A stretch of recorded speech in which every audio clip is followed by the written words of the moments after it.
السلام عليكم ورحمة الله وبركاته. الحمد لله رب العالمين، والصلاة والسلام على رسول الله وعلى آله وصحبه أجمعين.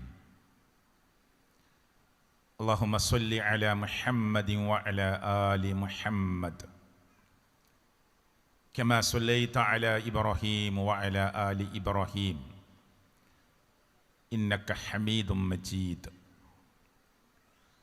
اللهم بارك على محمد وعلى آل محمد كما باركت على إبراهيم وعلى آل إبراهيم إنك حميد مجيد.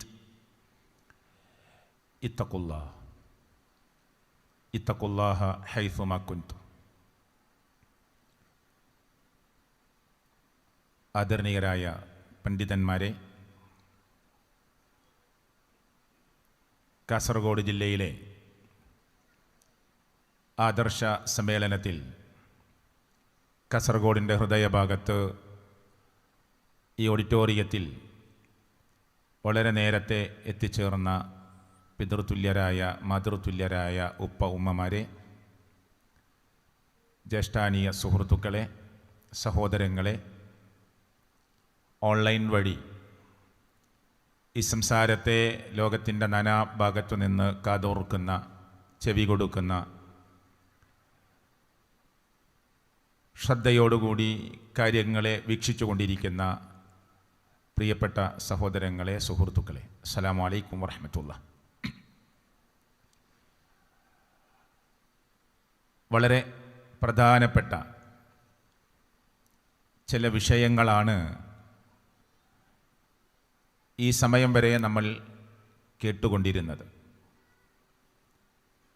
ഒരു മനുഷ്യൻ്റെ മനസ്സിനെ പിടിച്ചു കുലുക്കുന്ന വിധത്തിൽ ഈ ജീവിതത്തിൻ്റെ നൈമിഷികതയെയും നശ്വരതയെയും തുച്ഛമായ അവസ്ഥയെയും കുറിച്ചാണ് എനിക്ക് തൊട്ടു മുമ്പ് സംസാരിച്ച ബഹുമാന്യനായ കെ.ടി. സിറാജ് മൗലവി നിങ്ങളുടെ മുമ്പിൽ ഓർമ്മപ്പെടുത്തിയത്. ഈ ജീവിതത്തിൻ്റെ ഭൗതിക ലോകത്തിൻ്റെ പളപളപ്പ് കണ്ട്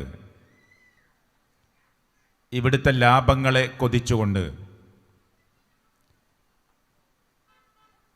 ഈ നശ്വരതയിൽ മറന്ന് വരാനിരിക്കുന്ന അനന്തമായ അനശ്വരമായ ജീവിതത്തെ മറന്നു പോകുന്ന ദയനീയമായ രംഗങ്ങളെയാണ് നാം ഓർക്കേണ്ടത് എന്നതാണ്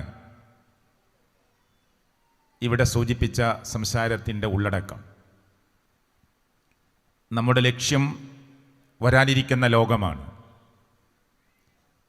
നാം കൊതിക്കുന്നതും മോഹിക്കുന്നതും ആഗ്രഹിക്കുന്നതുമെല്ലാം അവിടെയുള്ള രക്ഷയാണ്. ആ രക്ഷയ്ക്കു വേണ്ടിയുള്ള നെട്ടോട്ടത്തിലാണ് നാം ഓരോരുത്തരും ഉള്ളത്. അള്ളാഹു സ്വീകരിക്കുമാറാകട്ടെ. എവിടെ വെച്ചാണ് നമ്മുടെ മരണമെന്ന് നമുക്കാർക്കും നിശ്ചയിക്കാൻ കഴിയില്ല എന്നതിൻ്റെ വാക്കുകൾ കൊണ്ടുള്ള തെളിവുകൾ നിരത്തിക്കൊണ്ടാണ്, ഉദാഹരണങ്ങൾ സഹിതമാണ് ആ വിഷയത്തെ നമ്മൾ കേട്ടിട്ടുള്ളത്. ഇവിടെ സംസാരിച്ച പണ്ഡിതന്മാർക്കെല്ലാവർക്കും കൂടുതൽ കൂടുതൽ ദഅവ രംഗത്ത് ഉജ്ജ്വലമായ പ്രോജ്വലമായ തൻ്റേതായ ആ പ്രബോധന ദൗത്യം നിർവഹിക്കാൻ അള്ളാഹു തൗഫീക്ക് നൽകുമാറാകട്ടെ. ഇവിടെ ഇങ്ങനൊരു ആദർശ സമ്മേളനം തീരുമാനിച്ചപ്പോൾ അതിൻ്റെ ഒരു ക്യാപ്ഷൻ എന്ന നിലക്ക് തിരഞ്ഞെടുത്തിട്ടുള്ള തലക്കെട്ട് മതാവരണമണിയുന്ന അന്ധവിശ്വാസങ്ങൾ എന്നതാണ്. അതിൻ്റെ ഒരു ചെറിയ ഭാഗമാണ് ഞാൻ നിങ്ങളുടെ മുമ്പിൽ എളിയ സമയം കൊണ്ട് നിങ്ങളുടെ ശ്രദ്ധയിലേക്ക് കൊണ്ടുവരാൻ ആഗ്രഹിക്കുന്നത്. അതിൻ്റെ കുറച്ചുകൂടി ഡെപ്തായ, വിശദമായ, അഗാധതയുള്ള വിഷയത്തിലേക്ക് മഗ്രിബ് നമസ്കാരാനന്തരം എൻ്റെ സുഹൃത്ത് മൂസ സ്വലാഹി കാര പ്രവേശിക്കും ഇൻഷാ അല്ലാഹ്. പ്രോഗ്രാം അവസാനിക്കുന്നത് വരെ ആദർശ സംബന്ധമായ വിഷയങ്ങളെക്കുറിച്ച് കേൾക്കുകയും എന്നിട്ട് ആ വിഷയത്തിൽ നമുക്കെന്ത് നിർവഹിക്കാനുണ്ട്, തിരുത്താനുണ്ടോ, ഇനിയും പഠിക്കേണ്ടതുണ്ട് എന്ന ചിന്തയിലേക്ക് വരാനും കുട്ടുകുടുംബ ബന്ധുമിത്രാദികളിലേക്ക് ഈ ദഅവത്തിൻ്റെ സന്ദേശം എത്തിക്കുവാനും അന്ധവിശ്വാസത്തിൻ്റെയും അനാചാരങ്ങളുടെയും മാറാപ്പുകൾ പേറി ജീവിക്കുന്ന നമ്മുടെയൊക്കെ കൂട്ടുകുടുംബ സഹോദര സഹോദരിമാരോട് ആ അന്ധവിശ്വാസത്തിൻ്റെ മാറാപ്പുകൾ ഇറക്കി വെക്കാൻ ആവശ്യപ്പെടുകയും ഒരു വൈരാഗ്യത്തിൻ്റെയോ ദേഷ്യത്തിൻ്റെയോ ഈർഷ്യതയുടെയോ ശൈലിയല്ല, മറിച്ച് വരാനിരിക്കുന്ന പരലോക രക്ഷയാണ് നാം ആഗ്രഹിക്കുന്നത്, സ്വർഗപ്രാപ്തിയാണ് നാം ആഗ്രഹിക്കുന്നത്, നരകമോചനമാണ് നാം കൊതിക്കുന്നത്. ആകാശഭൂമിയോളം വിശാലമായ ഒരു സ്വർഗത്തെയാണ് ഞാനും നിങ്ങളും മുന്നിൽ കാണുന്നത്. അമ്പിയാക്കന്മാരുടെയും ഔലിയാക്കന്മാരുടെയും സിദ്ദീഖുകളുടെയും ശുഹദാക്കളുടെയും ഒക്കെ കൂടെ ഉന്നതമായ സ്വർഗത്തിൽ പ്രവേശിക്കണമെന്നതാണ് നാം ഏറെ ആഗ്രഹിച്ച് കൊതിച്ച് പ്രാർത്ഥിച്ച് പ്രവർത്തിച്ചു കൊണ്ടിരിക്കുന്നത്. അള്ളാഹു സ്വീകരിക്കുമാറാകട്ടെ. അതിൻ്റെ ഏറ്റവും അടിസ്ഥാനപരമായ വിഷയമാണ് വിശ്വാസരംഗം എന്നത്. ഒരു വിശ്വാസത്തിൻ്റെ കാതലുകളെ ചർച്ച ചെയ്യുമ്പോൾ ഒരു മുസ്ലിം എന്ന നിലക്ക് മറ്റുള്ളവരിൽ നിന്ന് വ്യതിരക്തമായി നിൽക്കുന്നത് അവൻ്റെ വിശ്വാസത്തിൻ്റെ പവിത്രതയാണ്, അതിൻ്റെ മനോഹാരിതയാണ്. അതിനവന് തെറ്റാത്ത പഴക്കാത്ത തെളിവുകളായി അള്ളാഹുവിൻ്റെ കലാം അവൻ്റെ മുമ്പിലുണ്ട്. ലോകം അവസാനിക്കുന്നത് വരെ ലോകത്തിൻ്റെ രക്ഷിതാവായി റബ്ബ് നിലനിർത്തുമെന്ന് പറഞ്ഞ, ഒരു പിഴവും സംഭവിക്കുകയില്ല എന്ന് ഉറപ്പ് പറഞ്ഞ, തെറ്റുകളോ പിഴവുകളോ ഉണ്ടെങ്കിൽ നിങ്ങളെ വെല്ലുവിളിക്കുന്നു എന്ന് ലോകത്തിൻ്റെ രക്ഷിതാവ് ആഹ്വാനം മുഴക്കിയ 1400 വർഷങ്ങൾ പിന്നിട്ട അള്ളാഹുവിൻ്റെ കലാമാകുന്ന കലാമുല്ലാഹി അൽ മുനസ്സൽ അലാ മുഹമ്മദിൻ സല്ലല്ലാഹു അലൈഹി വസല്ലം ബിവാസിത്തത്തി ജിബ്രീൽ അലൈഹി സ്വലാത്തു വസ്സലാം എന്ന നിർവചനം പറയുന്ന പരിശുദ്ധമായ ഖുർആൻ നമ്മുടെ മുന്നിലുണ്ട്. മൗലിഫ ഇലൻ നബി സല്ലല്ലാഹു അലൈഹി വസല്ലം ബിഫഇലിഹി വഖൗലിഹി വതഖരീരിഹി എന്ന് പണ്ഡിത ലോകം നിർവചിക്കുന്ന മുഹമ്മദ് റസൂൽ കരീം സല്ലല്ലാഹു അലൈഹി വസല്ലമയുടെ ജീവിത ശൈലി നമ്മുടെ മുന്നിലുണ്ട്. അവിടുന്ന് പറഞ്ഞ വാക്കുകൾ, അവിടുന്ന് കാണിച്ചു തന്ന ജീവിത ശൈലി, അവിടുന്ന് സമ്മതിച്ചത് ഇതാകുന്നു ഇസ്ലാമിൻ്റെ ആചാരാനുഷ്ഠാനങ്ങളെന്ന് ചെറുതും വലുതുമായി നമ്മുടെ മുമ്പിൽ വരച്ചു കാണിച്ചു തന്ന് ജീവിച്ച് മാതൃക കാണിച്ച് 63 കൊല്ലക്കാലം 40ാമത്തെ വയസ്സിൽ പ്രവാചകത്വം ലഭിച്ച് നുബുവത്ത് ലഭിച്ച് അള്ളാഹുവിൻ്റെ പ്രവാചകൻ സല്ലല്ലാഹു അലൈഹി വസല്ലം കേവലം 23 വർഷക്കാലം കൊണ്ട് ആ സമൂഹത്തിൻ്റെ ഇടയിലേക്ക് ഇറങ്ങിച്ചെന്ന് പ്രിയപ്പെട്ടവരെ ആ മനുഷ്യരെ തൗഹീദിലേക്കും സുന്നത്തിലേക്കും പരലോക രക്ഷയിലേക്കും ക്ഷണിക്കുകയായിരുന്നു. എതിർത്തവരും വെറുപ്പ് പ്രകടിപ്പിച്ചവരും ആ പ്രവാചകൻ സല്ലല്ലാഹു അലൈഹി വസല്ലമയുടെ മുഖത്ത് നോക്കി മജ്നൂൻ, ഇതാ വരുന്നു ഭ്രാന്തൻ എന്ന് വിളിച്ചു പറഞ്ഞവരും, സാഹിർ എന്ന പ്രയോഗത്തിലൂടെ ഒരു മാരണക്കാരൻ ഇതാ കടന്നു വരുന്നു എന്ന് പറഞ്ഞവരും, കള്ളവതി എന്ന് വിളിച്ചവരും കദ്ദാബ് എന്ന് വിളിച്ചവരുമൊക്കെ ആ 23 വർഷക്കാലത്തിനിടയിൽ പ്രവാചകൻ സല്ലല്ലാഹു അലൈഹി വസല്ലമ കേൾക്കേണ്ടി വന്നു. ശാരീരികമായി മാനസികമായി ഒക്കെ ഉപദ്രവങ്ങൾ ഏൽക്കേണ്ടി വന്നു. ജനിച്ച മണ്ണാകുന്ന മക്കയോട് ആ നാട്ടുകാരനെ ആട്ടിപ്പുറത്താക്കിയിട്ടില്ലായിരുന്നുവെങ്കിൽ ഈ മണ്ണ് വിട്ട് ഞാൻ പോകുമായിരുന്നില്ല എന്ന് കഅബാലയത്തിന്റെ നേരെ തിരിഞ്ഞു നിന്ന് കണ്ണീരോടുകൂടി അള്ളാഹുവിൻ്റെ പ്രവാചകൻ സല്ലല്ലാഹു അലൈഹി വസല്ലമ പറയേണ്ട ഘട്ടമുണ്ടായി. മദീനയിലേക്ക് പലായനം പോകേണ്ടി വന്നു.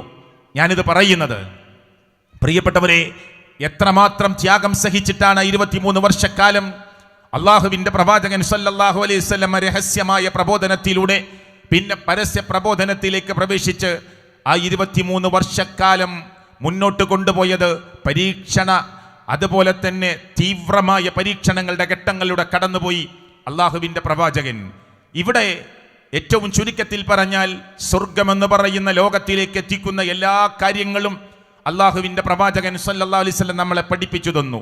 നരകമെന്ന് പറയുന്ന കത്തി ജ്വലിക്കുന്ന അഗ്നികുണ്ടാരം, ജഹീമ്, ജഹന്നമ്, ലളാഹുതമ, വൈല്, സഖർ, അന്നാർ എന്നൊക്കെ പരിശുദ്ധ ഖുർആൻ പേരിട്ട് വിളിക്കുന്ന പരിചയപ്പെടുത്തുന്ന കത്തിജ്വലിക്കുന്ന നരകാഗ്നിയെക്കുറിച്ചും അതിലേക്ക് പ്രവേശിക്കുന്ന ആളുകളെക്കുറിച്ചും അള്ളാഹുവിൻ്റെ പ്രവാചകൻ സല്ലല്ലാഹു അലൈഹി വസല്ലമ എനിക്കും നിങ്ങൾക്കും മുന്നറിയിപ്പ് നൽകി. വിശ്വാസത്തിൻ്റെ മർമ്മമാകുന്ന പ്രാർത്ഥനയാകുന്ന ഇബാദത്തിൻ്റെ മർമ്മമാകുന്ന പ്രാർത്ഥന ലോകത്തിൻ്റെ രക്ഷിതാവായ റബ്ബിലേക്കല്ലാതെ ഒരാളിലേക്കും തിരിച്ചുവിടരുത് എന്ന് അള്ളാഹുവിൻ്റെ പ്രവാചകൻ ഏറെ ഉപദേശിച്ചു. ഒരു മലഞ്ചെരിവിലേക്ക് തൻ്റെ കൂട്ടുകുടുംബ ബന്ധുമിത്രാദികളെ മുഴുവനും വിളിച്ചു ചേർത്തിട്ട് ഏകനായ റബ്ബിനെ മാത്രം ആരാധിക്കണമെന്ന് പറയുമ്പോൾ കുടുംബക്കാരനായ അബൂ ത്വാലിബ് പ്രവാചകൻ സല്ലല്ലാഹു അലൈഹി വസല്ലമയോട് പ്രബോധനത്തിൻ്റെ 1ാമത്തെ തീയതി തന്നെ ഉറക്കെ ചോദിച്ച ചോദ്യമുണ്ട്. തബ്ബല്ലക യാ മുഹമ്മദ് ഓ മുഹമ്മദേ സല്ലല്ലാഹു അലൈഹി വസല്ലമയെ വിളിക്കുകയാണ്. തബ്ബല്ലക യാ മുഹമ്മദ്, ഓ മുഹമ്മദേ താങ്കൾക്ക് നാശം. അലിഹാദ ജമഅതന, ഇതിനു വേണ്ടിയാണോ താങ്കൾ ഞങ്ങളെ ഒരുമിച്ച് കൂട്ടിയത് എന്ന് ചോദിച്ച് കുടുംബത്തിൽ നിന്ന് തന്നെ എതിർപ്പ് തുടങ്ങുകയാണ്. എല്ലാ എതിർപ്പുകളെയും അവഗണിച്ച്, എല്ലാ വെറുപ്പുകളെയും അവഗണിച്ച് പുഞ്ചിരിക്കുന്ന പ്രസന്നമായ മുഖവുമായി തൗഹീദിന്റെ പ്രബോധനം അല്ലാഹുവിന്റെ പ്രവാചകൻ നിർവഹിച്ചുകൊണ്ടേയിരിക്കുകയാണ്. കടന്നുവരുന്ന ആളുകളെ ശാരീരികമായി ദ്രോഹിക്കുകയാണ്.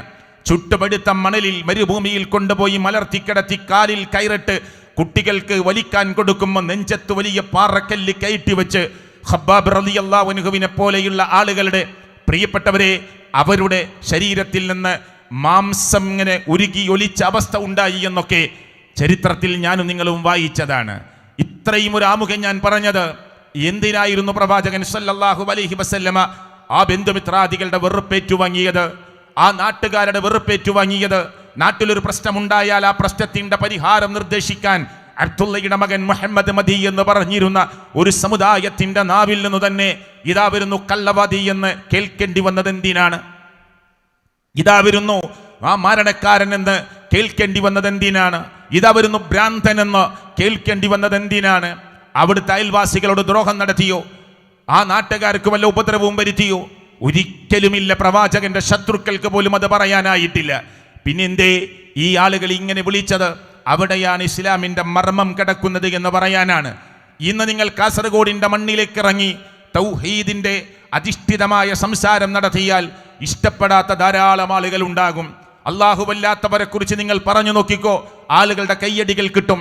ഈ സാമൂഹ്യ പ്രശ്നങ്ങളെക്കുറിച്ച് സംസാരിച്ചു നോക്കൂ, നിങ്ങളുടെ കഴുത്തിൽ പൂമാലകളിട്ട് നിങ്ങളെ സ്വീകരിക്കാൻ ആളുകൾ ഉണ്ടാകും. എന്നാൽ പരലോകമെന്ന് പറയുന്ന റബ്ബിന്റെ നീതിപൂർവമായ കോടതി, കാരക്കുരുവിന്റെ മുകളിൽ കാണുന്ന പാടയുടെ അളവ് പോലും അനീതി കാണിക്കുകയില്ല എന്ന് റബ്ബ് പ്രഖ്യാപിച്ച അള്ളാഹുവിന്റെ നീതിനിഷ്ഠമായ റബ്ബിന്റെ നീതിപൂർവമായ കോടതിയിൽ എനിക്കും നിങ്ങൾക്കും രക്ഷ കിട്ടാനുള്ള ഏറ്റവും പ്രധാനപ്പെട്ട വിഷയമാകുന്ന അള്ളാഹുവിന്റെ വഹ്ദാനിയത്തിനെ കുറിച്ച് ബന്ധുമിത്രാദികളിലേക്ക്, കൂട്ടുകുടുംബങ്ങളിലേക്ക് നിങ്ങൾ ചെന്ന് സംസാരിച്ചാൽ അവിടെ മുഖം കറുക്കുകയാണ്, രോഷാകുലരായി മാറുകയാണ്, ദേഷ്യപ്പെടുകയാണ്, ഈർഷ്യത കടന്നു വരികയാണ്. ഇവർ ദീനിൽ നിന്ന് തന്നെ പുറത്തുപോയവരാണ് എന്ന് പ്രഖ്യാപിക്കുകയാണ്. നിങ്ങൾ പിഴച്ച കക്ഷികളാണ് എന്ന് പറയുകയാണ്. നിങ്ങൾ പുത്തൻവാദികളാണ് എന്ന് അവകാശപ്പെടുകയാണ്. ഒരു പുത്തൻ ആചാരവും ദീനിലേക്ക് കൊണ്ടുവന്നിട്ടില്ല എന്ന് പ്രിയപ്പെട്ടവരെ ആണയിട്ട് പറഞ്ഞാലും പുത്തനാചാരങ്ങളും പുതിയ പുതിയ ആചാരങ്ങളും അനാചാരങ്ങളും കൊണ്ടുവന്ന് ദീനിനെ മലീമസമാക്കിയവർ ഇതിനെ എതിർക്കുന്നവരോട് വിരൽ ചൂണ്ടി പറയുന്നു, നിങ്ങളാണ് അന്ധവിശ്വാസത്തിന്റെ ആളുകൾ, നിങ്ങളാണ് പുത്തൻ ആചാരങ്ങൾ കൊണ്ടുവന്നവർ, നിങ്ങളാണ് ദീനിലേക്ക് കടത്തിക്കൂട്ടിയവർ, നിങ്ങളാണ് അമ്പിയാക്കന്മാരെയും ഔലിയാക്കന്മാരെയും ബഹുമാനിക്കാത്തവർ, നിങ്ങളാണ് മഅ്ജിസത്തിനെ നിഷേധിക്കുന്നവർ, നിങ്ങളാണ് കറാമത്തിനെ നിഷേധിക്കുന്നവർ എന്ന് പറഞ്ഞുകൊണ്ട് വെറുപ്പിന്റെയും അതുപോലെ തന്നെ അറപ്പിന്റെയും സംസാരം നടത്താൻ ആളുകൾക്ക് മടിയില്ലാത്ത അവസ്ഥ വരികയാണ്. എൻ്റെ സമയം വളരെ കുറഞ്ഞ സമയമായതുകൊണ്ട് ഞാൻ നീണ്ട വിശദീകരണങ്ങളിലേക്ക് കിടക്കാതെ ചില കാര്യങ്ങൾ നിങ്ങളുടെ ഈ സ്ക്രീനിൽ കേൾപ്പിച്ചുകൊണ്ട് തന്നെ ചില കാര്യങ്ങളിലേക്കുള്ള വിശദീകരണത്തിലേക്ക് കിടക്കാമെന്നാണ് ഞാൻ ആഗ്രഹിക്കുന്നത്. ഒന്നാമതായി ഞാൻ നിങ്ങളെ കേൾപ്പിക്കുന്നത് ലോകത്തിന്റെ രക്ഷിതാവായ റബ്ബ്, അവന് പാസ്റ്റ് ഇല്ല, പ്രസന്റ് ഇല്ല, ഫ്യൂച്ചർ ഇല്ല. അവൻ കാലങ്ങൾക്കെല്ലാം അപ്പുറമുള്ളവനാണ്. അവൻ്റെതാണ് ഈ ഭൂമി, അവൻ്റെതാണ് ആകാശം. ലഹു മാ ഫിസ് സമാവാതി വമാ ഫിൽ അർള്, ഭൂമിയിൽ എന്തൊക്കെയുണ്ടോ, ആകാശങ്ങളെയും ഭൂമിക്കുമിടയിൽ എന്തൊക്കെയുണ്ടോ, ആകാശങ്ങളിൽ എന്തൊക്കെയുണ്ടോ എല്ലാം അവനുള്ളതാണ്. ഇതെല്ലാം മുഅ്മിനീങ്ങളും മുസ്ലിങ്ങളും ഒക്കെ അംഗീകരിക്കുന്ന കാര്യമാണ്. ആ റബ്ബ് പ്രിയപ്പെട്ടവരെ അവന് മാത്രം അവകാശപ്പെടാനായി റബ്ബ് പഠിപ്പിച്ച ഒന്നാണ് നിങ്ങളുടെ മനസ്സിനുള്ളിൽ നിന്ന് ഉയരുന്ന പ്രാർത്ഥന എന്ന് പറയുന്ന ഇബാദത്തിന്റെ മർമ്മമായി കിടക്കുന്ന അദ്ദുആഉ ഹുവൽ ഇബാദ എന്ന് പറയുന്ന പ്രാർത്ഥന, അതുതന്നെയാണ് ആരാധന എന്ന് പറയുന്ന ഇതിന്റെ മർമ്മവശങ്ങൾ ഇൻഷാ അല്ലാഹ് മൂസ സലാഹിക്കാരെ വിശദീകരിക്കും. ഞാനിവിടെ ഒരു ക്ലിപ്പ് കേൾപ്പിക്കാൻ വേണ്ടി അതൊന്ന് പറഞ്ഞു പോവുക മാത്രമാണ് ചെയ്യുന്നത്. എങ്ങനെ, എത്രത്തോളം പറയുന്നു എന്ന് നിങ്ങൾക്കറിയുമോ? അള്ളാഹു കേൾക്കുന്നത് പോലെ ഇന്ന് ജീവിച്ചിരിക്കുന്ന മരിച്ചുപോയ മഹാത്മാക്കളായ ഖബറിൽ കിടക്കുന്ന, ഖബറിന് പുറത്തിരിക്കുന്ന ആരാവട്ടെ അവർക്കൊക്കെ കേൾക്കാൻ കഴിയുമെന്നും എവിടെ നിന്ന് ഏത് സ്ഥലത്ത് നിന്ന് എപ്പോൾ വിളിച്ചാലും ഉത്തരം പറയാൻ അവർ റെഡിയാണെന്നും ഈ സമൂഹത്തെ 2025 പഠിപ്പിച്ചുകൊണ്ടേയിരിക്കുകയാണ്. അത് കേട്ടിട്ട് ഞാൻ ഇൻഷാ അല്ലാഹ് വിശദീകരിക്കാം. ഒന്നാമത്തെ ഒരു പണ്ഡിതൻ, സമസ്തയിൽപ്പെട്ട പണ്ഡിതൻ പ്രിയപ്പെട്ടവരെ സമൂഹത്തിന്റെ മുമ്പിൽ ബോധ്യപ്പെടുത്താൻ ശ്രമിക്കുന്ന ഒരു ഭാഗം നിങ്ങളൊന്ന് കേട്ടു നോക്കൂ. സഹോദരന്മാരെ, ദിക്റിലും ഫിക്റിലുമായി ലയിച്ചങ്ങെടുത്തപ്പോൾ ശൈഖുന നേടിയെടുത്ത പവറാണിത്. ഏത് ലോകത്ത് വെച്ച് വിളിച്ചാലും ആ വിളി കേൾക്കാനുള്ള പവർ, ഏത് ലോകത്ത് വെച്ച് വിളിച്ചാലും നൊടിയിട കൊണ്ട് അവരെ സഹായിക്കാനുള്ള കഴിവ്. വല്ല നിലത്തിനും എന്നെ വിളിപ്പോർപ്പ് വായുകൂട ഉത്തീരം ചെയ്യും ഞാനെന്നോവർ. എത്ര ദൂരത്ത് വെച്ച് വിളിച്ചാലും അള്ളാഹുവിന് കേൾക്കാൻ കഴിയും. ഏത് നിലക്കുള്ള സഹായം വേണമെങ്കിലും അള്ളാഹുവിന് എത്തിക്കാൻ കഴിയുമെങ്കിൽ ആ ഒരു റഹ്മാനിയത്തിന്റെ കഴിവ് നേടിയ ഔസുൽ ആലം തങ്ങൾക്ക്, അതേ റഹ്മാനിയത്തിന്റെ പവർ നേടിയ ശൈഖുന മടവൂർ ഓർക്ക് കഴിയുകയാണ്, ഖാജാ തങ്ങൾക്ക് കഴിയുകയാണ്, മഹാന്മാർക്ക് കഴിയുകയാണ്. ഈ നിലക്ക് പരിധിയില്ലാത്ത പവർ മഹാനവറുകൾ നേടി. അൽഹംദുലില്ലാഹ്, നമ്മളൊക്കെ ഭാഗ്യവാന്മാരാണ്. മടവൂർ നാട്ടിൽ ജനിച്ചവരൊക്കെ ഭാഗ്യവാന്മാർ തന്നെ. മടവൂർ ശൈഖുനായെ കാണാൻ ഭാഗ്യം ലഭിച്ചവരൊക്കെ ഭാഗ്യവാന്മാരാണ്. അവരെ കണ്ട് ബന്ധപ്പെട്ടവരെയെങ്കിലും കാണാനും അവിടുത്തെ അത്ഭുത സംഭവങ്ങൾ കേൾക്കാനും ഇഷ്ടപ്പെടുന്ന മുഴുവൻ ആളുകളും ഭാഗ്യവാന്മാരാണ്. അതുകൊണ്ട് പ്രിയപ്പെട്ട സഹോദരന്മാരെ, ഞാൻ ഈ വിഷയത്തിലേക്ക് കടന്ന് സംസാരിക്കുമ്പോൾ എനിക്കൊരു കുഴപ്പമുണ്ട്, ഇത് നിന്ന് കിട്ടൂല. അതാണ് പ്രശ്നം. നിന്ന് കിട്ടണം. അങ്ങനെ നിന്ന് കിട്ടാതെ അങ്ങോട്ട് പോകാൻ പറ്റൂല. ദീനിൽ എവിടെ ഒരു പരിധി വെക്കണം സംസാരത്തിന്? ഇതെന്താ പറയണത്? ഞാനിതാണ് പറയാൻ തുടങ്ങിയ പിന്നെ നിന്നിട്ടൂലാന്ന്. നിന്ന് കിട്ടണം. എവിടെയാണ് ഖുർആൻ നിർത്താൻ പറഞ്ഞത് അവിടെ നിർത്തണം. ഇവിടെ പറഞ്ഞ വാക്കെന്താണ്? അള്ളാഹു എവിടെ നിന്ന് വിളിച്ചാലും കേൾക്കും.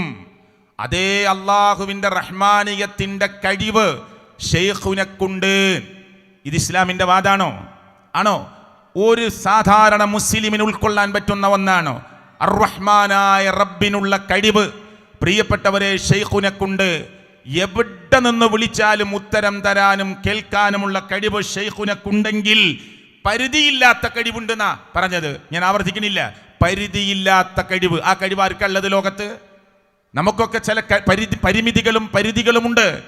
പരിധികളും പരിമിതികളും ഇല്ലാത്ത കഴിവ് ആർക്കാണുള്ളത്? അല്ലേ? അത് ലോകരക്ഷിതാവായ റബ്ബിന് മാത്രമാണ്. എന്നിട്ട് പ്രായമേറിയ ഒരു പണ്ഡിതൻ, ഒരു ഉസ്താദ് പറഞ്ഞു കൊടുക്കുകയാണ് പരിധിയില്ലാത്ത.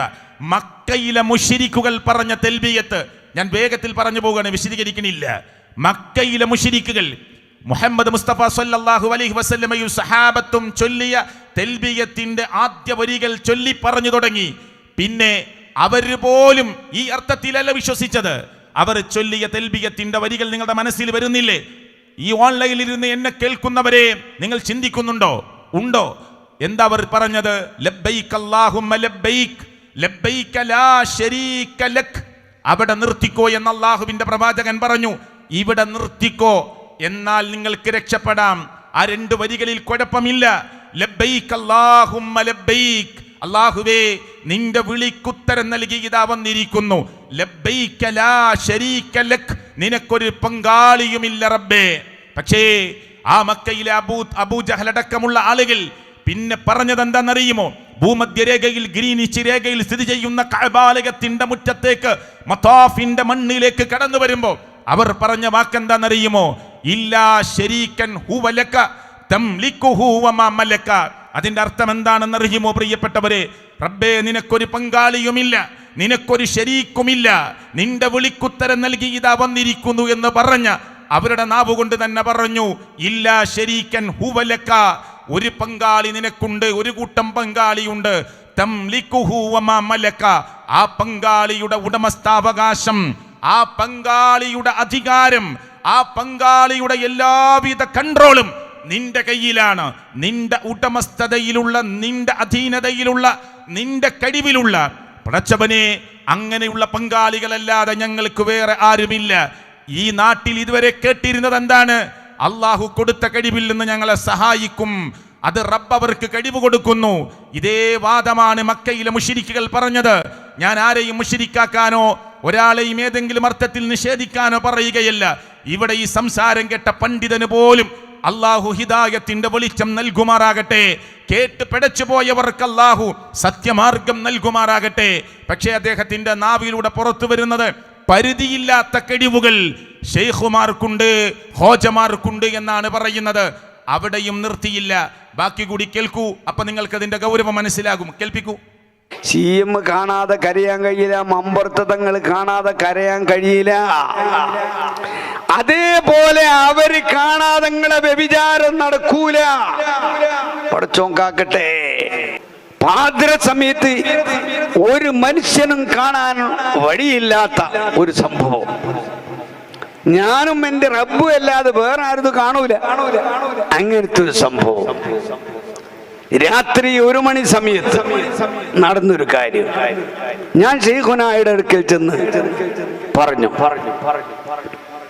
നടന്നൊരു കാര്യമാണ്. പക്ഷെ നടന്നത് വീണ്ടും നടക്കാൻ പൂതി ഉണ്ടാകില്ല. മക്കത്ത് എത്തിയോൽക്കാ മക്കത്ത് വീണ്ടും എത്താൻ തോന്നാം.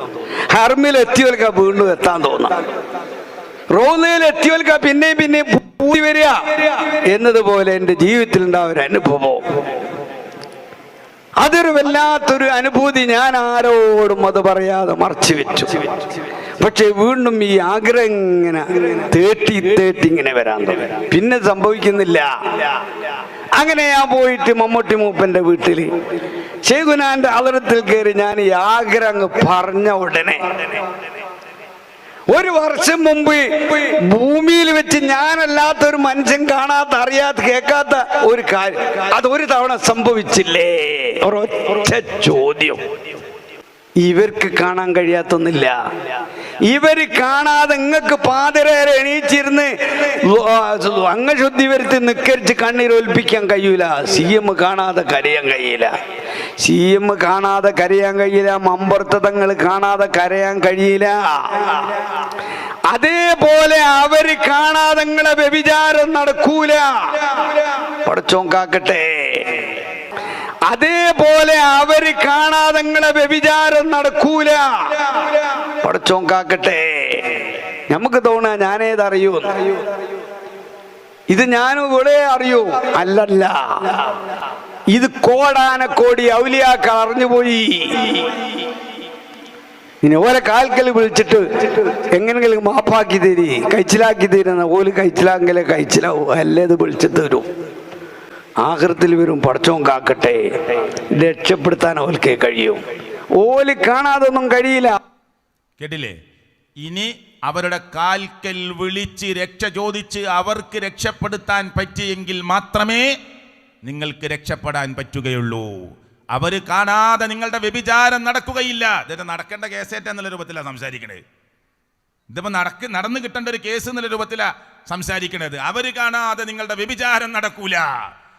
അവർ കാണാതെ നിങ്ങൾക്ക് രാത്രിയിൽ എഴുന്നേറ്റ് ഒലുവെടുത്ത് നിങ്ങൾക്ക് രാത്രി നമസ്കാരം നിർവഹിക്കാൻ കഴിയില്ല. അവർ കാണാതെ നിങ്ങൾക്ക് കരയാൻ കഴിയൂല.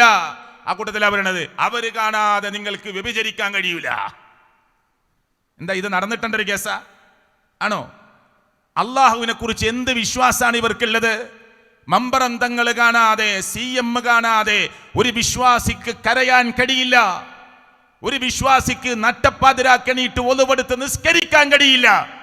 ഇത്ര പഴച്ച വിശ്വാസം മക്ക മുശ്രിക്കുകൾക്കെങ്കിലും ഉണ്ടായിരുന്നോ എന്ന ചോദ്യം അത്ഭുതകരമായി, ആശ്ചര്യഭരിതമായി ഈ പണ്ഡിത വേഷധാരികളോട് ചോദിക്കേണ്ടി വന്നിരിക്കുന്നു എന്നതിൽ ഞാനും നിങ്ങളും ലജ്ജിച്ചു പോകാൻ പാടില്ല. കാരണം മുസ്ലിം ഉമ്മത്തിനെ നരകത്തിന്റെ അഗ്നികുണ്ടാരത്തിലേക്ക് ക്ഷണിക്കുകയാണ്. പ്രവാചകൻ സല്ലല്ലാഹു അലൈഹി വസല്ലം പറഞ്ഞു, ഞാൻ ഈ ഉമ്മത്തിന്റെ അരക്കെട്ട് പിടിച്ചു വലിക്കുകയാണ് സ്വർഗീയ ലോകത്തേക്ക് കൊണ്ടുപോകാൻ. പക്ഷേ കുതറി മാറി. എങ്ങനെ? തീ ആളിക്കത്തുന്ന തീയിലേക്ക് പാറ്റകളും പ്രാണികളും ചെന്നു വീടുന്നത് പോലെ ആളുകൾ ഞങ്ങളുടെ കയ്യിൽ നിന്ന് കുതറി മാറുകയാണ്. ഇതെന്താ പഠിപ്പിക്കണത്? ഇങ്ങനെ വല്ല വ്യഭിചാരവും നിങ്ങൾ ചെയ്തു പോയാൽ മമ്പുറം തങ്ങളെയും CM-നെയും ഒക്കെ വിളിച്ച് അവിടെ കാൽക്കൽ വിളിച്ച് അവരോട് മാപ്പ് ചോദിച്ച് അവർ മാപ്പ് തന്നാലേ നിങ്ങൾക്ക് രക്ഷപ്പെടാൻ പറ്റുകയുള്ളൂ. ഇതിനാണോ പ്രാർത്ഥന എന്ന് പറയുന്നത്? ഞാൻ ചെയ്തു പോയ തെറ്റുകൾ എനിക്ക് പൊറുത്തുകൊണ്ട എന്ന് പറയാൻ, അതും വിട്ടുകൊണ്ട എന്ന് പറയാൻ. അങ്ങനെ ഒരു പ്രാർത്ഥന മനസ്സുരുകി നടത്തുന്നതിനാണ് അള്ളാഹുവിന്റെ ദീനിൽ പ്രാർത്ഥന എന്ന് പറയുന്നത്, അല്ലേ? ഇന്നും അറിയില്ല എന്നാണ് പ്രസംഗിക്കുന്നത്. മമ്പറന്തങ്ങൾ ജീവിച്ചിരിക്കുമ്പോൾ പോലും അത് പറയാൻ കഴിയില്ല. CM ജീവിച്ചിരിക്കുമ്പോൾ പോലും അത് പറയാൻ കഴിയില്ല. എന്നിട്ട് ഈ കാലത്തും പറയുന്നു, മരിച്ചതിന് ശേഷവും പറയുന്നു അവരറിയാതെ. അപ്പോൾ പിന്നെ എന്ത് വിശ്വാസമാണുള്ളത്? തന്റെ മനസ്സിന്റെ ഹൃദയമിടിപ്പറിയുന്ന ലോകത്തിന്റെ രക്ഷിതാവായ റബ്ബിനെ കുറിച്ച് എന്ത് വിശ്വാസമാണ് മുസ്ലിം ഉമ്മത്തിനുള്ളത്? ലോകത്തിന്റെ രക്ഷിതാവായ റബ്ബിനോടല്ലാതെ നിങ്ങൾ ഒരൊറ്റ തവണ പ്രാർത്ഥിച്ചു പോയാൽ അവനേക്കാൾ പിടച്ചുപോയവൻ ആരുണ്ട് എന്ന് ഖുർആൻ ചോദിച്ച ആ തൗഹീദിന്റെ ആയത്തിന് പിന്നെ എന്ത് വിലയാണുള്ളത്? വമൻ അളല്ലു മിമ്മൻ യദ്ഉ മിൻ ദൂനില്ലാഹ്, അല്ലാഹുവിന് പുറമെയുള്ളവരോട് ദുആ ചെയ്തു പോയവനേക്കാൾ പിടച്ചുപോയവൻ ആരുണ്ട്? മല്ലാ യസ്തജീബു ലഹു ഇലാ യൗമിൽ ഖിയാമ, ഖിയാമത്ത് നാൾ വരെ ഉത്തരം തരാത്ത റബ്ബല്ലാത്ത ആളുകളോട്, റബ്ബിന് പുറമെയുള്ളവരോട് വിളിച്ചു പ്രാർത്ഥിച്ചവനേക്കാൾ, ദുആ ചെയ്തവനേക്കാൾ വടിപിടച്ചു പോയവൻ ആരുണ്ട്? വഹും അൻ ദുആഇഹിം ഗാഫിലൂൻ, ഇവർ നടത്തുന്ന പ്രാർത്ഥനയെ തൊട്ട് അശ്രദ്ധരാണ് എന്ന് അല്ലാഹുവിന്റെ ഖുർആൻ എത്ര ശക്തമായിട്ടാണ് പറഞ്ഞിട്ടുള്ളത്. സൂറത്തുൽ അഹ്കാഫ് പരിശോധിച്ചാൽ കാണാൻ സാധ്യമല്ലേ? എന്നിട്ട് ഈ ഉമ്മത്തിന് പറഞ്ഞു കൊടുക്കുന്നത് എന്താണ്? എന്തെങ്കിലും തെറ്റു സംഭവിച്ചാൽ, വ്യഭിചാരം പോലെയുള്ള കുറ്റങ്ങൾ ചെയ്തു പോയാൽ ഇവരോട് തേടി അവർ മാപ്പ് തന്നിട്ടല്ലാതെ രക്ഷപ്പെടാൻ പറ്റുകയില്ല. ഇടക്കിടക്ക് ഇങ്ങനെ പറയുന്നുണ്ട് അള്ളാഹു കാത്ത് രക്ഷിക്കട്ടെ, പക്ഷേ പറയേണ്ടതൊക്കെ ഇവരോട്, ചോദിക്കേണ്ടതൊക്കെ ഇവരോട്. ഇത് എവിടുത്തെ ഏതു വാദമാണ് പ്രിയപ്പെട്ടവരെ? ഞാൻ ഇതിനുമായി ബന്ധപ്പെട്ട ഹദീസുകളും ആയത്തുകളും ഇഷ്ടം പോലെ പറയാം. പക്ഷേ ഈ വിഷയത്തിന്റെ അഗാധതയിലേക്ക് പ്രവേശിച്ചുകൊണ്ടാണ് മൂസ സലാഹി ഇവിടെ സംസാരിക്കുന്നത് കൊണ്ട് ഞാൻ അങ്ങോട്ട് പോകുന്നില്ല. ബുഖാരിയും മുസ്ലിമും തിർമിദിയും നസായിയും ഇബ്നു മാജയും റഹ്മത്തുള്ളാഹി അലൈഹിം അവരൊക്കെ ഉദ്ധരിക്കുന്ന അവരുടെ ഹദീസിന്റെ ഗ്രന്ഥങ്ങളിൽ ഒരു ഹദീസ് ആവർത്തിച്ചു വന്നത് കാണാം. അതെന്താണെന്നറിയോ? മൻ മാത്ത ലാ യുശ്രികു ബില്ലാഹി ഷൈആ, മൻ മാത്ത ലാ യുശ്രികു ബില്ലാഹി ഷൈആ, ഒരാൾ അല്ലാഹുവിൽ ഒന്നിനെയും പങ്കു ചേർക്കാതെയാണ് മരണപ്പെട്ടു പോയതെങ്കിൽ ദഖലൽ ജന്ന, അയാൾ സ്വർഗ്ഗത്തിലാണ്. വമൻ മാത്ത യുശ്രികു ബില്ലാഹി ഷൈആ, ഏതെങ്കിലും ഒരാൾ മരണപ്പെട്ടത് അല്ലാഹുവിൽ ശിർക്ക് വെച്ചുകൊണ്ടാണെങ്കിൽ ദഖലൻ നാറ, അയാൾ നരകത്തിൽ പ്രവേശിക്കുമെന്ന് ആശങ്കകൾക്കിടമില്ലാത്ത വിധം തങ്ങളായ മുഹമ്മദ് റസൂൽ കരീം സല്ലല്ലാഹു അലൈഹി വസല്ലമ എന്നിട്ട് ഈ പാവപ്പെട്ട മുസ്ലിം ഉമ്മത്തിനോട് പറയുന്നു, എല്ലാം അവരെ ഏൽപ്പിച്ചുകൊള്ളുക, എല്ലാം അവരോട് ചോദിച്ചു കൊള്ളുക, എല്ലാം അവരോട് തേടിക്കൊള്ളുക. കാരണം നിങ്ങൾക്ക് രക്ഷപ്പെടാൻ അവർ പുറത്തു തന്നിട്ടല്ലാതെ കഴിയുകയില്ല എന്ന് ഈ പ്രായാധിക്യത്തിൽ ഈ പാവപ്പെട്ട ഉമ്മത്തിന്റെ മുൻപിൽ എഴുന്നേറ്റു നിന്ന് ഇത്ര ധൈര്യമായി പറയാൻ കഴിയുന്നത് എങ്ങനെയാണ്? പരിശുദ്ധ ഖുർആനിൽ ഒരു വാചകം കൂടി ഞാൻ ഓർമ്മപ്പെടുത്തട്ടെ. ഇന്നറാദനിയല്ലാഹു ബിൽദുർ ഹൽ ഹുന്ന കാശിഫാതു ദുർരിഹി.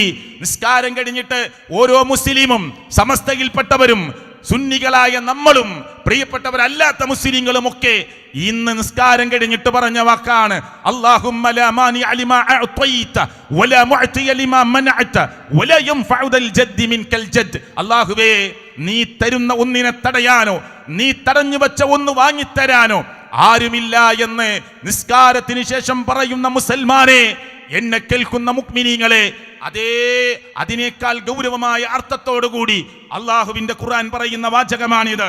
ഇന്നറാദനിയല്ലാഹു ബിൽദുർ, അള്ളാഹു ഒരു ആപത്ത്, വിപത്ത്, കെടുതി കൊടുക്കാനാണ് റബ്ബിന്റെ തീരുമാനമെങ്കിൽ ഹൽ ഹുന്ന കാശിഫാതു ദുർരിഹി, ആരുണ്ടോ ആ വിപത്തിനെ മായ്ച്ചു കളയാൻ, തട്ടി മാറ്റാൻ ആർക്ക് കഴിയുമെന്ന് അള്ളാഹു ചോദിക്കുകയാണ്. അല്ല കൊടുക്കാൻ ഉദ്ദേശിക്കുകയാണ്, ഞാൻ ഒരാൾക്ക് ഒരു റഹ്മത്ത് കൊടുക്കാൻ ഉദ്ദേശിക്കുകയാണ്. റബ്ബ് പറയുകയാണ്, എന്നിട്ട് അല്ല ചോദിക്കുന്നു ഹൽ ഹുന്ന മുംസികാതു റഹ്മതിഹി, ആ റഹ്മത്തിനെ പിടിച്ചുകെട്ടാൻ, കൊടുക്കരുത് എന്ന് പറഞ്ഞ് തടഞ്ഞു വെക്കാൻ, പിടിച്ചു വെക്കാൻ ആരുണ്ടോ ഇവിടെ? പറയൂ മുഅ്മിനേ, പറയൂ മുസ്ലിമേ, ഖുൽ ഹസ്ബിയല്ലാഹ്, എനിക്കെന്റെ റബ്ബ് മതി. അലൈഹി യതവക്കലുൽ മുതവക്കിലൂൻ, ബരമേൽപ്പിക്കുന്നവർ അവന്റെ മേൽ ബരമേൽപ്പിക്കട്ടെ. അള്ളാഹുവിന്റെ ഖുർആനിന്റെ പ്രഖ്യാപനമാണ്. ഈ ആയത്തുകളൊക്കെ കാണുന്ന പണ്ഡിതന്മാരെന്ന് പറയുന്നവരാണ് സമൂഹത്തോട് പറയുന്നത്, മമ്പുറന്തങ്ങൾ കാണാതെ നിങ്ങൾക്കൊന്നും ചെയ്യാൻ കഴിയില്ല, അവരോട് പൊറുക്കലിന് ചോദിച്ചിട്ടല്ലാതെ നിങ്ങൾക്ക് പരലോകത്ത് രക്ഷപ്പെടാൻ കഴിയില്ല, CM അറിയാതെ നിങ്ങൾക്ക് കരയാനും ചിരിക്കാനും കഴിയില്ല എന്ന് പാപപ്പെട്ട ഉമ്മത്തിന്റെ മുന്നിൽ പറഞ്ഞതുകൊണ്ട് ഇവർക്കുള്ള ലാഭം എന്താണ്? അള്ളാഹുവിൽ നിന്ന് അകറ്റി അള്ളാഹുവിന്റെ പടപ്പുകളിലേക്ക് കൊണ്ടുപോകുന്ന സംവിധാനമാണ് ഈ സംസാരത്തിലൂടെ അവർ ഉദ്ദേശിക്കുന്നത്. പോരാ, ഇനി അവരുടെ പണ്ഡിതന്മാർക്ക് കിതാബ് പഠിപ്പിക്കുമ്പോൾ ബുഖാരി അത് ഹദീസിന്റെ ഗ്രന്ഥത്തിലെ ഹദീസുകൾ പഠിപ്പിക്കുമ്പോൾ സംശയം വന്നാൽ അവരവരുടെ ഉസ്താദുമാരോട് ചോദിക്കുന്നവരുണ്ടാകാം. പക്ഷേ ചില ഉസ്താദുമാർ ചോദിക്കല് ബുഖാരി പഠിപ്പിക്കുമ്പോൾ ബുഖാരിയിൽ സംശയം വന്നാൽ ബുഖാരിയോട് തന്നെ നേരിട്ട് ചർച്ച ചെയ്യലാണ്. ആര്? ശംസുൽ ഉലമ. ഈ അടുത്ത കാലത്ത് ലോകത്തുനിന്ന് ഇവിടെ പറഞ്ഞ കേരളക്കാരനല്ലേ, അദ്ദേഹം ബുഖാരി എടുക്കുമ്പോൾ ദർസ് പഠിപ്പിക്കുമ്പോൾ സംശയം വന്നാൽ ബുഖാരിയോട് നേരിട്ട് ചർച്ച ചെയ്തിട്ട് ആ കുട്ടികളെ പഠിപ്പിക്കല്. ഞാൻ പറയല്ല, കേട്ടോളൂ. ഇന്ന് എന്നോട് ചില സമയത്തൊക്കെ പറഞ്ഞു, ഇന്ന് ബുഖാരി ഓതി കൊടുക്കാൻ വേണ്ടിയിട്ട് ഞാൻ ഒരു ഹദീസ് ഇങ്ങനെ അതിനെപ്പറ്റി ചില സംശയങ്ങൾ വന്നപ്പോൾ ഞാൻ അതിനെപ്പറ്റി മഹാനാവുന്ന ഇമാം ബുഖാരി തങ്ങളോട് ഞാൻ അതിനെപ്പറ്റി ചർച്ച ചെയ്യണമെന്നാണ് പറഞ്ഞത്.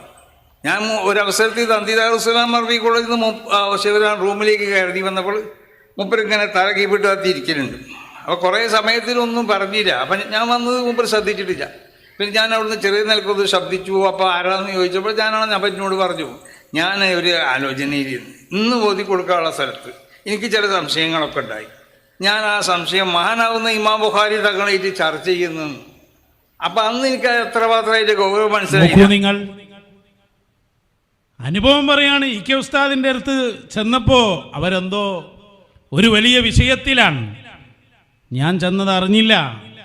അങ്ങനെ പിന്നീട് എന്നോട് പറഞ്ഞു, ഇന്ന് ഓതിക്കൊടുക്കാനുള്ള ഹദീസുമായി ബന്ധപ്പെട്ട് ഞാൻ ഇമാം ബുഖാരി റളിയല്ലാഹു അൻഹുവിനോട് നേരിട്ട് ചർച്ച ചെയ്യുകയായിരുന്നു. അതാണ് ശംസുൽ ഉലമ. ഖബറാകത്തിന്ന് സലാമീനെ കേട്ടോവർ ഖബറാകത്തുള്ളവരോട് മോളിന്തോവർ. മഹാനായ ഇടിയങ്ങര ശൈഖ് റളിയല്ലാഹു അൻഹുവിന്റെ ഹദറത്തിൽ ശംസുൽ ഉലമ റളിയല്ലാഹു അൻഹു എത്തിയാൽ അവരോട് തന്നെ നേരിട്ട് സംസാരിക്കലാണ് പതിവ് എന്ന് കണ്ട ആളുകൾ സാക്ഷ്യപ്പെടുത്തുന്നുണ്ട്. ഏർവാടിയിൽ പോയ സംഭവം സമസ്ത ഇറക്കിയ സോവനീറിൽ വളരെ കൃത്യമായി രേഖപ്പെടുത്തിയിട്ടുണ്ട്. ഏർവാടിയിലേക്ക് ചെന്നപ്പോൾ മഖാമിന്റെ ഉള്ളിൽ നിന്ന് സലാം പറയുന്നു. ഇ കെ ഉസ്താദ് വഅലൈക്കുമുസ്സലാം എന്ന് പറയുന്നു. കൂടെയുള്ളവർ സലാം അടക്കണില്ല. ഉസ്താദ് ചോദിച്ചു, നിങ്ങൾ എന്താ സലാം അടക്കാത്തത്? ഞങ്ങളൊന്നും കേട്ടിട്ടില്ലല്ലോ. അപ്പൊ മഹാനരായ ശംസുൽ ഉലമ ആരാണിവിടെ? മശായിഖന്മാരുടെ നിർദ്ദേശത്തിൽ ജീവിച്ചു. ആ ജീവിതം അവര് സ്വീകരിച്ചപ്പോൾ വിലായത്തിന്റെ ഉന്നത മഹത്വങ്ങളിലേക്ക് അവരെ കൈപിടിച്ചുയർത്തുകയായിരുന്നു മശായിഖന്മാർ. കേട്ടില്ലേ? ആദ്യം സംസാരിച്ച സമസ്തയുടെ സംസ്ഥാന പ്രസിഡന്റ് ജിഫ്രി മുത്തുക്കോയ തങ്ങളാ. അദ്ദേഹം ഈ പറയണത് എന്താ പറഞ്ഞത്? ബുഖാരി ദർസെടുക്കുമ്പോൾ സംശയം വന്നാൽ മൂപ്പരിങ്ങനെ ചെന്നപ്പോൾ തലയും താത്തിയിരിക്കുകയാണ്. ശംസുൽ ഉലമ തലയും താത്തിയിരിക്കുക. അപ്പം എനിക്ക് മനസ്സിലായിട്ടില്ല. ഞാനിങ്ങനെ ബുഖാരിയിൽ ഇന്നത്തെ ക്ലാസ് എടുക്കേണ്ട വിഷയം ചില ഡൗട്ട് ഉള്ളതുകൊണ്ട്, സംശയമുള്ളതുകൊണ്ട് ബുഖാരിയായിട്ട് ചർച്ച ചെയ്യായിരുന്നു എന്ന്. അപ്പം എനിക്ക് മനസ്സിലായില്ല. പിന്നെ കുറച്ച് കഴിഞ്ഞപ്പോൾ മനസ്സിലായത് നേരിട്ടുള്ള ചർച്ചയാണ് എന്ന്. അത് ആളുകൾക്കൊരു ക്ലാരിറ്റി കിട്ടിയിട്ടില്ലെങ്കിൽ അദ്ദേഹം ഉദ്ദേശിച്ചത് എന്ത് എന്ന് നേരിട്ട് ചർച്ച ചെയ്യായിരുന്നു എന്ന് അടുത്ത ഖണ്ഡന മണ്ഡനത്തിനും വാദപ്രതിവാദത്തിനും പോകുന്ന അഹ്സനി പറയാണ്, നേരിട്ടുള്ള ചർച്ചയായിരുന്നു എന്ന് ബുഖാരിയോട്. അല്ലേ? അപ്പം എന്താണ് ഇവരുടെ വിശ്വാസം? അപ്പം മരിച്ചു എന്നാണ് എന്താണ്? ഖബറിൻ്റെ ഉള്ളിൽ കിടക്കുന്ന ആളുകൾ ശംസുൽ ഉലമ ഖബറിൻ്റെ മുന്നിലേക്ക് ഏർവാടി ഉദാഹരണം പറഞ്ഞു ചെല്ലുമ്പോൾ അവിടുന്ന് നേരെ നമ്മളോട് അള്ളാന്റെ റസൂൽ സല്ലല്ലാഹു അലൈഹി വസല്ലം പറഞ്ഞ ഖബറിൻ്റെ മുന്നിലേക്ക് ചെല്ലുമ്പോൾ നിങ്ങൾ സലാം പറയണം. ഖബറാളികൾക്ക് തർക്കമേ ഇല്ല. നമ്മളോട് ഖബർ സന്ദർശിക്കാൻ പറഞ്ഞു, ഖബറാളികൾക്ക് സലാം പറയാൻ പറഞ്ഞു, ഇല്ലേ? എന്നാൽ ശംസുൽ ഉലമ ഖബറിൻ്റെ അടുത്തേക്ക് ചെല്ലുമ്പോൾ വഅലൈക്കുമുസ്സലാം വറഹ്മത്തുള്ളാഹി എന്നാ പറയുക. അപ്പോൾ ആളുകൾ ചോദിച്ചു, എന്താ നിങ്ങൾ സലാം അടക്കണത്? അത് ഖബറാളികളൊക്കെ എന്നോട് ഇങ്ങോട്ട് സലാം പറയാണ്. എന്താ നിങ്ങളെന്താ മടക്കാത്ത? ഞങ്ങളാരും കേട്ടിട്ടില്ല. മൂപ്പര് മാത്രം അങ്ങനെ കേൾക്കുകയാണ്. ഓലി സലാം പറയണത്, കൂടുതൽ ഓലി കേൾക്കണില്ല. ഇനി ബാക്കിയുണ്ട്, ഇടാൻ സമയമില്ലാത്തതുകൊണ്ടാണോ? വേറെ ക്ലിപ്പുള്ള നമുക്ക് വൈകും എന്നതുകൊണ്ടാണ്. അതിൻ്റെ ബാക്കി പറയണത് എന്താ അറിയോ? നിങ്ങൾ മനസ്സിലാക്കണം. ഒരു സ്ഥലത്തേക്ക് ചെല്ലുമ്പോൾ ശംസുൽ ഉലമ അങ്ങനെ ചെറിയൊരു ചാറ്റൽ മഴ കൊണ്ടിട്ടാ ചെന്നത് ഖബറിന്റെ മുന്നിലേക്ക്. അപ്പോൾ കൂടുതലോലും മിണ്ടണില്ല. ശംസുൽ ഉലമ മുന്നിലല്ലേ? വഅലൈക്കുമുസ്സലാം വറഹ്മത്തുള്ളാഹി. ശംസുൽ ഉലമ പറഞ്ഞു, കുഴപ്പമില്ല, ചെറിയ ചാറ്റൽ മഴയുള്ളൂ, വല്ലാതെ നനഞ്ഞിട്ടില്ല. അപ്പോൾ പണ്ഡിതന്മാർ വിശദീകരിക്കുന്നറിയോ? ഖബറിന്ന് ഇങ്ങോട്ട് ചോദിക്കുകയാണ് എത്ര ശംസുൽ ഉലമയോട് സലാം പറഞ്ഞിട്ട് നിങ്ങൾ നനഞ്ഞില്ലേ, നല്ല മഴയാണില്ലേ? അപ്പോൾ ശംസുൽ ഉലമ മറുപടി പറയാണ്, ഏയ് കുഴപ്പമില്ല, ചാറ്റൽ മഴയുള്ളൂ, നന്നായി നനഞ്ഞിട്ടൊന്നുമില്ല. പിന്നെ എന്താ ഇപ്പം ഈ ഖബറിൻ്റെ ഉള്ളിലും പുറത്തൊക്കെ കിടക്കുന്നതിൽ മാറ്റമുള്ള എന്താ? നിങ്ങൾ മരിച്ചു എന്ന് പറയുന്നത് എന്താണ്? നിങ്ങൾ അങ്ങോട്ടും ഇങ്ങോട്ടും സംസാരിക്കുകയാണ്. നനഞ്ഞു എന്ന് ചോദിക്കുന്നത്, മഴ ഉണ്ടോ എന്ന് ചോദിക്കണേ, ആ എന്തേ ഇങ്ങനെ നനഞ്ഞിട്ട് വന്നത് എന്ന് ചോദിക്കണേ, അങ്ങോട്ടും ഇങ്ങോട്ടും സംസാരിക്കണേ. എന്താണ് പ്രിയപ്പെട്ടവർ, ഇത് എവിടെയാണ് നിങ്ങൾ മുസ്ലിം ഉമ്മത്തിനോട് ഇത് ദീനാണ് നിങ്ങൾ ഏത് അടിസ്ഥാനത്തിലായി പറയുന്നത്? ഖബറിടം സന്ദർശിക്കാൻ അള്ളാഹുവിന്റെ ദീന് പറഞ്ഞത്, അള്ളാഹുവിന്റെ പ്രവാചകൻ സല്ലല്ലാഹു അലൈഹി വസല്ലം ആദ്യഘട്ടത്തിൽ ഖബർ സിയാറത്ത് പോലും വേണ്ട എന്ന് പറഞ്ഞത്. പിന്നീട് പ്രവാചകൻ പറഞ്ഞു സൂറുൽ ഖുബൂർ, നിങ്ങൾ ഖബറിടം സന്ദർശിക്കണം. 2 ലക്ഷ്യമാണ് അള്ളാഹുവിന്റെ പ്രവാചകൻ പഠിപ്പിച്ചത്. 2 ലക്ഷ്യം, മർമ്മപ്രധാനമായ 2 ലക്ഷ്യം. അതിൽ ഒന്നെന്താണ്? സൂറുൽ ഖുബൂർ ഫഇന്നഹാ തുദക്കിറുൽ മൗത, അത് നിങ്ങൾക്ക് മരണബോധം ഉണ്ടാക്കി തരും. രണ്ടാമത്തെ റിപ്പോർട്ടിൽ കാണാം ഫഇന്നഹാ തുദക്കിറുകുമുൽ ആഖിറ, അത് നിങ്ങൾക്ക് ഇബ്നു മാജ ഉദ്ധരിക്കുന്ന ഹദീസിൽ കാണാം നിങ്ങൾക്കത് പരലോകബോധം ഉണ്ടാക്കി തരും. ഖബർ ചെന്ന് കാണുമ്പോൾ നമുക്ക് മരണബോധം ഉണ്ടാകും, ഖബർ ചെന്ന് കാണുമ്പോൾ നമുക്ക് പരലോകബോധം ഉണ്ടാകും. ഇങ്ങനെയുള്ള 6 അടി മണ്ണിൽ വന്ന് കിടക്കേണ്ടവനാണല്ലോ ഞാൻ. നേരത്തെ KT സിറാജ് മൗലവി പറഞ്ഞ മരണമുണ്ടല്ലോ, അത് സംഭവിച്ചാൽ 6 കാലുള്ള കട്ടിലിൽ വെച്ചും വെക്കാതെയും ബോഡി കിട്ടിയതും കിട്ടാത്തതുമുണ്ട്. കപ്പലിൽ മരണപ്പെട്ടിട്ട്, കപ്പൽ അപകടത്തിൽ മരണപ്പെട്ടിട്ട്, ഫ്ലൈറ്റ് അപകടത്തിൽ മരണപ്പെട്ടിട്ട് ബോഡി കിട്ടാത്തവരുണ്ട്, അവർക്കുമുണ്ട് ബർസഖ്. അങ്ങോട്ട് ഞാൻ പോകുന്നില്ല. ആ ഖബറിൽ കൊണ്ടുപോയി വെച്ചിട്ട് പ്രിയപ്പെട്ടവരെ, ആ ഖബർ മൂടുകല്ല് വെച്ച് മണ്ണ് വാരിയിട്ട് ഖബർ പൂർത്തീകരിച്ച് തസ്ബീത്തും ചൊല്ലി തിരിച്ചു പോന്നാൽ പ്രിയപ്പെട്ടവരവിടെ ചോദ്യങ്ങളുണ്ട്. ഇതൊക്കെ ഖബറിന്റെ മുന്നിൽ ഇങ്ങനെ ചെന്ന് നിൽക്കുമ്പോൾ മരണബോധവും പരലോകബോധവും നമുക്ക് കിട്ടാനാണ് നിങ്ങൾ ഖബർ സിയാറത്ത് ചെയ്യണമെന്ന് പറഞ്ഞത്. നമ്മുടെ വാപ്പ മരിച്ചു പോയിട്ടുണ്ട്, ഉമ്മ മരിച്ചിട്ടുണ്ട്, വല്യമ്മ മരിച്ചിട്ടുണ്ട്, വല്ലിപ്പ മരിച്ചിട്ടുണ്ട്, മക്കളിൽ, ഭാര്യമാരിൽ, ഭർത്താക്കന്മാരിൽ അങ്ങനെ പലരും മരണപ്പെട്ടിട്ടുണ്ട്. ആ ഖബറിന്റെ മുന്നിൽ നിന്ന് ലോകത്തിന്റെ രക്ഷിതാവായ റബ്ബിന്റെ മുന്നിലേക്ക് പ്രിയപ്പെട്ടവരെ മനസ്സുയർത്തി, കരങ്ങളുയർത്തി ഒക്കെ നമുക്ക് റബ്ബിനോട് പറയാം, പടച്ചവനെ ഈ ഖബറിൽ കിടക്കുന്ന എൻ്റെ പ്രിയങ്കരനായ ഉപ്പാക്ക് നീ പുറത്തു കൊടുക്കണേ അല്ലാ, എൻ്റെ ഉമ്മാക്ക് നീ പുറത്തു കൊടുക്കണേ അല്ലാ, ഈ ഖബർ നീ വിശാലമാക്കി കൊടുക്കണേ അല്ലാ. ഒരു തർക്കമൊന്നും നമുക്ക് ആർക്കും ആ വിഷയത്തിലില്ല. പക്ഷേ ഇവർ പഠിപ്പിക്കുന്നത് എന്താണ്? ഖബർ പറഞ്ഞും ഖബർ പറയാതെയും അല്ലാഹുവല്ലാത്തവരോട് തേടാനും, ഖബറാളിയോട് തന്നെ തേടാനും, ഖബറാളിയോട് തന്നെ സംസാരിക്കാനും പിന്നെ എന്തു മരണമാണ് ഉണ്ടായിട്ടുള്ളത്? ഇവിടെ പ്രിയപ്പെട്ടവരെ, ഖുർആൻ നിനക്ക് മരിച്ചവരെ കേൾപ്പിക്കാൻ കഴിയില്ല എന്ന് അള്ളാഹുവിന്റെ ഖുർആൻ പ്രഖ്യാപിക്കുന്നുണ്ട്. സമയത്തിന്റെ കുറവ് കൊണ്ട് ഞാൻ അങ്ങോട്ട് പോകുന്നില്ല. ഈ ഖബറിന്റെ മുന്നിലാണ് ഇന്ന് ഏറ്റവും വലിയ ചൂഷണം നടക്കുന്നത്, അല്ലേ? ഖബർ കെട്ടിപ്പൊക്കിയിട്ടാണ് ഏറ്റവും വലിയ ചൂഷണം നടക്കുന്നത്.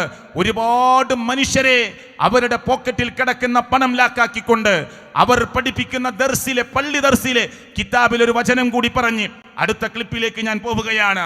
അതേ പള്ളി ദർസിൽ പഠിപ്പിക്കുന്ന കിതാബിൽ പറയുന്നത് ഖബർ കെട്ടിപ്പൊക്കരുത് എന്നതാണ്. സാന്ദർഭികമായി പറയുകയാണ്,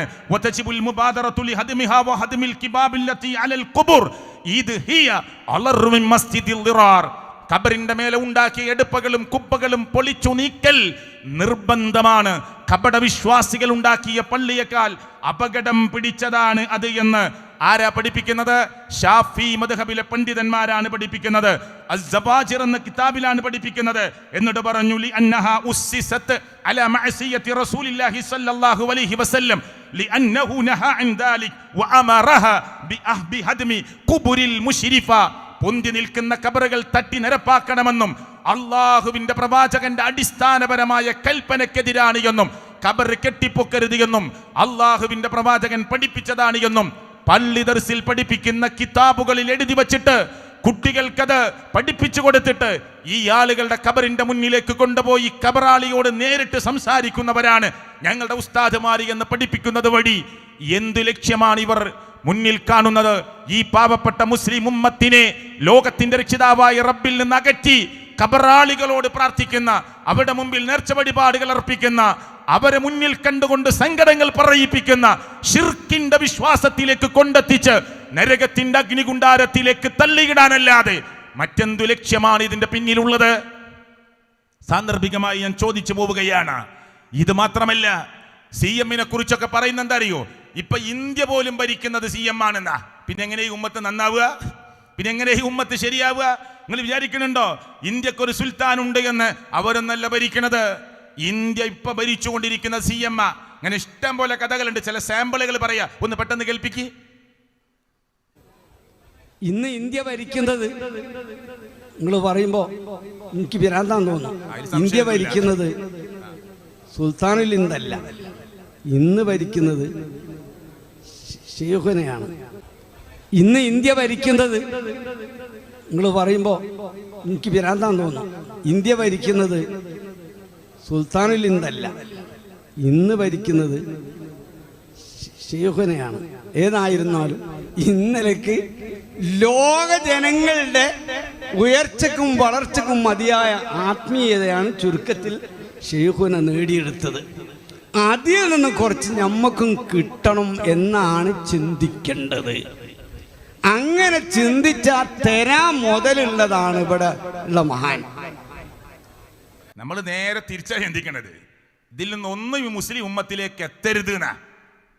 ഈ അന്ധവിശ്വാസത്തിന്റെ മാറാപ്പിൽ നിന്ന് കെട്ടടിഞ്ഞ് ഒന്നും ഈ മുസ്ലിം ഉമ്മത്തിലേക്ക് എത്തരുത് എന്നാണ് ഞങ്ങൾ ചിന്തിച്ചുകൊണ്ടിരിക്കുന്നത്.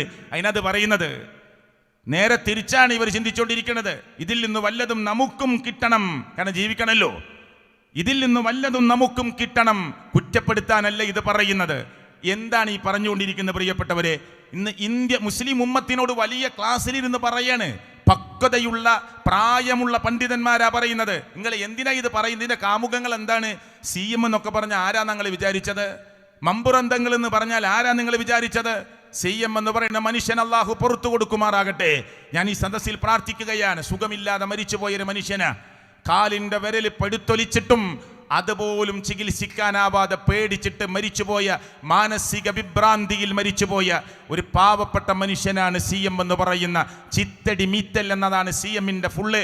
ചിത്തടി മീത്തൽ അബൂബക്കർ എന്ന് പറയുന്ന പാവപ്പെട്ട മനുഷ്യൻ. ഒരു സ്ഥലത്ത് ഞാൻ പ്രസംഗിക്കുമ്പോൾ സദസ്സിൽ CMന്റെ പെങ്ങളെ മോൻ ഇരിക്കുന്നുണ്ട്. CMന്റെ നേരെ പെങ്ങളെ മോൻ. അദ്ദേഹം എൻ്റെ പ്രസംഗം കഴിഞ്ഞിട്ട് വന്നിട്ട് എനിക്ക് കൈ എന്നിട്ട് പറഞ്ഞു, എന്നെ അറിയുമെന്ന് ചോദിച്ചു. അറിയില്ല, ഞാൻ CMന്റെ പെങ്ങളെ മോനാ, നേരെ പെങ്ങളെ മോനാ. നിങ്ങൾ പറഞ്ഞ കറക്റ്റാണ്. അദ്ദേഹത്തിന് സുഖമില്ലായിരുന്നു. അദ്ദേഹത്തിൻ്റെ അമ്മാവനാണ്, സുഖമില്ലായിരുന്നു. ഒരു റൂമിൽ ഇങ്ങനെ ഇരിക്കും, ആളുകൾ എന്നിട്ട് എനിക്ക് ക്യാൻസറാന്ന് പറയും. CMന് സുഖമില്ലല്ലോ, പെങ്ങളെ മോൻ പറയാം. അപ്പൊ CM പറയും ഇപ്പൊ ഇക്കോ എൻ്റെ ക്യാൻസർ വേണ്ടാന്ന് പറയും. അയാൾ പോവും. റമദാനിന്റെ പകല് ചായ കുടിക്കും, റമദാനിന്റെ പകല് സിഗരറ്റ് വലിക്കും, ബീഡി വലിക്കും. മനസ്സിലായില്ലേ? ഹോട്ടലിൽ കയറിയിട്ട് ഭക്ഷണം കഴിച്ചിട്ട് പൈസ എല്ലാം ഇറങ്ങിപ്പോവും.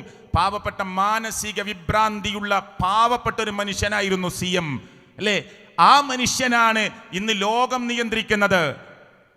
പിന്നെ അതിൻ്റെ ചെറുതാണല്ലോ ഇപ്പൊ ഇന്ത്യ ഭരിക്കണത് അല്ലേ? അതിൻ്റെ ഒക്കെ ചെറുതല്ലേ പിന്നെ ലോകം തന്നെ ഭരിക്കണ CM. പിന്നെ ഇപ്പൊ ഇന്ത്യ ഇന്ന് CM ഭരിക്കണത് എന്ന് പറഞ്ഞാൽ അതത്ര വലിയ ഗൗരവമുള്ള കാര്യമായിട്ട് തോന്നൂല. കാരണം ലോകം തന്നെ നിയന്ത്രിക്കുന്നത്. എത്ര കഥകളാണ് ഞാൻ ഒന്നിച്ച് പറയാം. എത്ര കെട്ട് കഥകളാണ് ഇവർ പറഞ്ഞുകൊണ്ടിരിക്കുന്നത്. ഒരു പെണ്ണ് ഗർഭിണിയായാൽ 9 മാസം ഏതാനും ദിവസം, അത് കഴിഞ്ഞാൽ ഡോക്ടർമാർ പറയും ഡേറ്റ് കഴിഞ്ഞു. സാധാരണ സുഖപ്രസവം നടന്നിട്ടില്ലെങ്കിൽ എന്ത് ചെയ്യണം? ഇനി സർജറി ചെയ്യേണ്ടി വരും. വേറെ മാർഗമില്ല. മരുന്ന് കൊടുത്തു നോക്കും, പല പ്രക്രിയകളും അതിന് വേണ്ട കാര്യങ്ങളൊക്കെ ചെയ്തുകൊണ്ടിരിക്കും. രക്ഷയില്ലെങ്കിൽ സർജറി ചെയ്യുക. എന്നിട്ട് ഒരു വലിയ പ്രായമുള്ള മനുഷ്യൻ പ്രസംഗിക്കണം എന്താണെന്നറിയോ? ഈ സദസ്സിലുണ്ട് ഒരു സ്ത്രീ, ഒരു ഉമ്മ, ഗർഭിണിയായിട്ട് 4 കൊല്ലായി, പ്രസവിച്ചിട്ടില്ല, ഒരു കുഴപ്പമില്ല. 4 കൊല്ലായി ഇപ്പൊ ഗർഭം ധരിച്ചിട്ട്. 4 കൊല്ലേ. കേൾക്കട്ടെ. ഈ സദസ്സിൽ തന്നെ 4 വർഷം ഗർഭം നിൽക്കുന്ന സ്ത്രീകൾ നമ്മളെ ഈ മജ്‌ലിസിൽ തന്നെ ഉണ്ട്. ഇത് പറയുമ്പോൾ നിങ്ങൾക്ക് വിശ്വാസമല്ല, ഉണ്ട് എന്ന് പറയുന്നതുകൊണ്ട് പിന്നെ ആരെങ്കിലും സ്വകാര്യമായിട്ട് ചോദിക്കണം. ഞാൻ പറഞ്ഞു ഈ മജ്‌ലിസിലുണ്ട് 4 വർഷമായി ഗർഭത്തിലാണ് ഇപ്പോൾ ഉള്ളത്. ഒരു വിഷമം ആ സ്ത്രീക്കില്ല. അല്ലാഹു തആല മഹാനായ ഖാസിം വലുദാന്റെ ബർക്കത്ത് കൊണ്ട്. കേട്ടില്ലേ? 4 കൊല്ലായിട്ട് ഗർഭം ധരിച്ചിട്ട് ഒരു സ്ത്രീ വെറുതെ പറയല്ല. ഇവിടുന്ന് പരസ്യമായിട്ട് പറയാൻ അദ്ദേഹം ആഗ്രഹിക്കണില്ല. വലിയ ആളാ അല്ലേ? ഷറഫുദ്ദീൻ ജമലുൽ ലൈലി എന്നൊക്കെ അറിയപ്പെടുന്ന വലിയ പ്രായമുള്ള പണ്ഡിതനായി പറയുന്നത്. ഇനി ആരാണ് ആള് നിങ്ങൾക്ക് അറിയണമെങ്കിൽ സ്വകാര്യമായിട്ട് ചോദിച്ചാൽ പറഞ്ഞുതരാന്നാ. 4 ഒരു കുഴപ്പം ആ സ്ത്രീക്കില്ല. എന്തിനാ ഈ ഗർഭം ധരിച്ചിരിക്കണേ 4 കൊല്ലായിട്ട്? ഒരു കുഴപ്പമില്ലാതെ എങ്ങനെ? 4 കൊല്ലായിട്ട് ഗർഭം ധരിച്ചിരിക്കുകയാണ്. 9 മാസം. ഇവരൊക്കെ പോലീസ് രഹസ്യാന്വേഷണ വിഭാഗത്തിലേക്ക് റിപ്പോർട്ട് കൊടുക്കണം. ആ സ്ത്രീയെ പെട്ടെന്ന് കൊണ്ടോണ്ടേ. മമ്പറത്ത് മുമ്പുണ്ടായിരുന്ന ഒരു പിന്നെ ഗർഭിണിയായ മാവ് നമ്മളതിൻ്റെ പരിസരത്ത് പ്രസംഗിച്ചപ്പോൾ ചോദിച്ചു എന്താണത്? അത് അവിഹിത ബന്ധത്തിലൂടെ ഒരു സ്ത്രീ ഗർഭം ധരിച്ചു വന്നിട്ട്, പെണ്ണാണെന്ന് അറിയില്ല കേട്ടോ, ചിലപ്പോൾ ആണൊക്കെ ഇരിക്കും. ഒരാളെന്ന് പറയാം, ഗർഭം ധരിച്ചു വന്നിട്ട് മമ്പറം തങ്ങളുടെ മുമ്പിൽ സങ്കടം പറഞ്ഞ് ആ മാവിൽ കെട്ടിപ്പിടിക്കാൻ പറഞ്ഞു. കെട്ടിപ്പിടിച്ചു. ഗർഭം മാവിലേക്ക് പോയി. മൂപ്പരുടെ വയറ് കാലിയായി. മനസ്സിലായില്ലേ? ആ മരം ഈ അടുത്ത കാലത്ത് വീണപ്പോൾ ഞങ്ങൾ ആ പരിസരത്ത് പ്രസംഗിച്ചപ്പോൾ ചോദിച്ചു, ആ മാവ് പൊളിഞ്ഞു വീണല്ലോ, എന്നാ പിന്നെ ഓപ്പറേഷൻ ചെയ്തിട്ട് ആ മാവിൻ്റെ ഉള്ളിൽ നിന്ന് കുട്ടിനെടുത്തൂടെ? കാരണം 4 കൊല്ലൊക്കെ സാധാരണ സ്ത്രീകൾ തന്നെ ഗർഭം ധരിച്ച് നിൽക്കുന്നുണ്ടെങ്കിൽ മാവിനൊന്നും അതൊരു വലിയ വിഷയം ഉണ്ടാവില്ല, എത്ര കൊല്ലം കഴിഞ്ഞാലും. ഞാൻ പറയുന്നത്, എന്തിനാണ് ഈ മുസ്ലിം ഉമ്മത്തിലെ പണ്ഡിതന്മാർ ഇത് സമൂഹത്തിന്റെ മുമ്പിൽ, പബ്ലിക്കിന്റെ മുമ്പിൽ, അങ്ങാടിയിൽ, ഹൈന്ദവരും ക്രൈസ്തവരും ഒക്കെ കേൾക്കുന്ന ഒരങ്ങാടിയിൽ ഇസ്ലാമിന്റെ പേര് പറഞ്ഞ് ഇത് പറയാൻ ഞങ്ങൾക്ക് ഇഷ്ടമില്ല. പക്ഷെ നിങ്ങൾ എന്തിനാണ് പാവപ്പെട്ട മുസ്ലിം ഉമ്മത്തിന്റെ മേൽ ഇത്തരത്തിലുള്ള കെട്ടുകഥകൾ പറയുന്നത്? എത്ര പറയാനുണ്ട് അള്ളാഹുവിന്റെ ഖുർആനിനെ കുറിച്ച്? ഇവിടെ പറഞ്ഞില്ലേ നല്ല നല്ല വിഷയങ്ങൾ, ലിബറലിസത്തെ കുറിച്ച് പറഞ്ഞില്ലേ, ഹദീസ് നിഷേധത്തെ കുറിച്ച് പറഞ്ഞില്ലേ, മരണാനന്തര വിഷയത്തെ കുറിച്ച് പറഞ്ഞില്ലേ, ഇനി തൗഹീദിന്റെ വിവിധ വിഷയങ്ങളെ കുറിച്ച് ഇവിടെ പറയാനിരിക്കുന്നില്ലേ? എത്ര സമയം വേണം പ്രിയപ്പെട്ട പണ്ഡിതന്മാരെ ഈ മുസ്ലിം ഉമ്മത്തിന്റെ മുന്നിൽ അള്ളാഹുവിന്റെ ഖുർആനും തിരുസുന്നത്തും തന്നെ പറയാൻ? എന്നിട്ട് രോഗം വന്ന പ്രശ്നമില്ല. ഞാൻ വേഗം കൽപ്പിക്കുകയാണ്.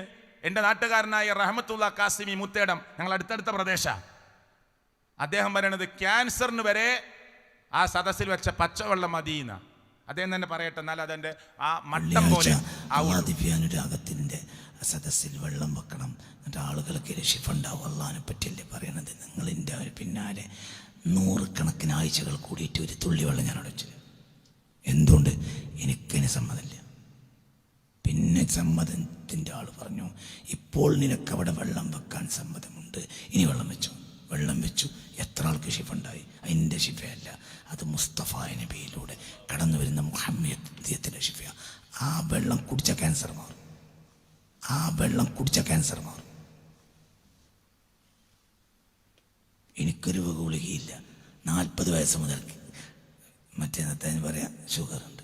ഒരു ഗുളിക കുടിച്ചിട്ടില്ല, കുടിക്കൂല്ല, മരിച്ചാണ് പോകും. ഗുളിക കുടിക്കില്ല, അങ്ങനത്തെ വെള്ളം കുടിക്കും. ആ വെള്ളം ആദ്യം ഞാൻ കുടിക്കാം. എന്തുകൊണ്ട്? അതിൻ്റെതല്ല, വേറുള്ളവരുത്. അവർക്ക് മുസ്തഫ നബിയിൽ നിന്ന് മൗദൂനിയങ്ങളാണ്. അവർ അള്ളാഹുവിൻ്റെ ഹബീബെന്ന് സമ്മതമുള്ളവരാണ്. ഇതൊക്കെ വലിയ രഹസ്യങ്ങളാണ്. ആ രഹസ്യം കൈപ്പേറി നടന്നവരാണ് ഈ കാസം മുസ്ലിയാർ. അതിൻ്റെ ഒരു ഭാഗം തന്നെയാണ് എ പി അബൂബക്കർ മുസ്ലിയാർ. കേട്ടില്ലേ? അദ്ദേഹത്തിൻ്റെ പ്രസംഗത്തിൻ്റെ സദസ്സിൽ വെള്ളം വെക്കുക. അദ്ദേഹം പറയുന്ന ശൈലി ഇങ്ങ് മനസ്സിലായിട്ടില്ലെങ്കിൽ ആദ്യമൊന്നും വെക്കലില്ല. കാരണം ചില സമ്മതങ്ങൾ കിട്ടാനുണ്ട് വെക്കാൻ, ചില സമ്മതങ്ങൾ കിട്ടാൻ. ഇനി വെക്കും. 40 വയസ്സ് കഴിഞ്ഞപ്പോൾ മൂപ്പർക്ക് ഷുഗർ ഉണ്ടായിരുന്നു, മരുന്ന് കുടിക്കൂല, മരിച്ചാലും കുടിക്കൂല. പിന്നെ എന്തിനാ കുടിക്കുന്നത്? അസുഖം വന്ന് ഞാൻ ചികിത്സിക്കൂല, മരുന്ന് കുടിക്കൂല, മരിച്ചോട്ടെ എന്ന് പറഞ്ഞാൽ അതിന് വേറെ ഒന്നും പറയാനില്ല.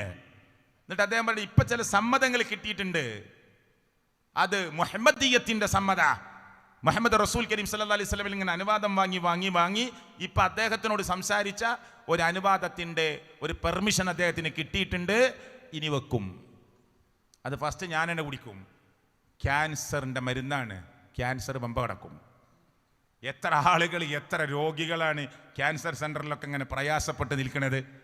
നിങ്ങളൊരു വേദനയിട്ട് പച്ചവെള്ളം കുടിച്ചാൽ മാറുമെങ്കിൽ എന്തിനാണ് പ്രിയപ്പെട്ടവരെ ഇത്തരത്തിൽ ഇത് കേട്ടിട്ട്?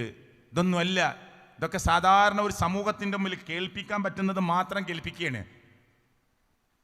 ഈ സമൂഹത്തെ വിളിച്ചു വരുത്തി ഇരുത്തിയിട്ട് ഇവിടെ ഇപ്പോൾ ഒരു 4 മണിക്കൂർ പ്രോഗ്രാം നടന്നിട്ട് ആ 4 മണിക്കൂറും കെട്ടുകഥ പറയാനാണോ? ആണോ? ഏതെങ്കിലും മായാവി കഥകൾ പറയാനാണോ?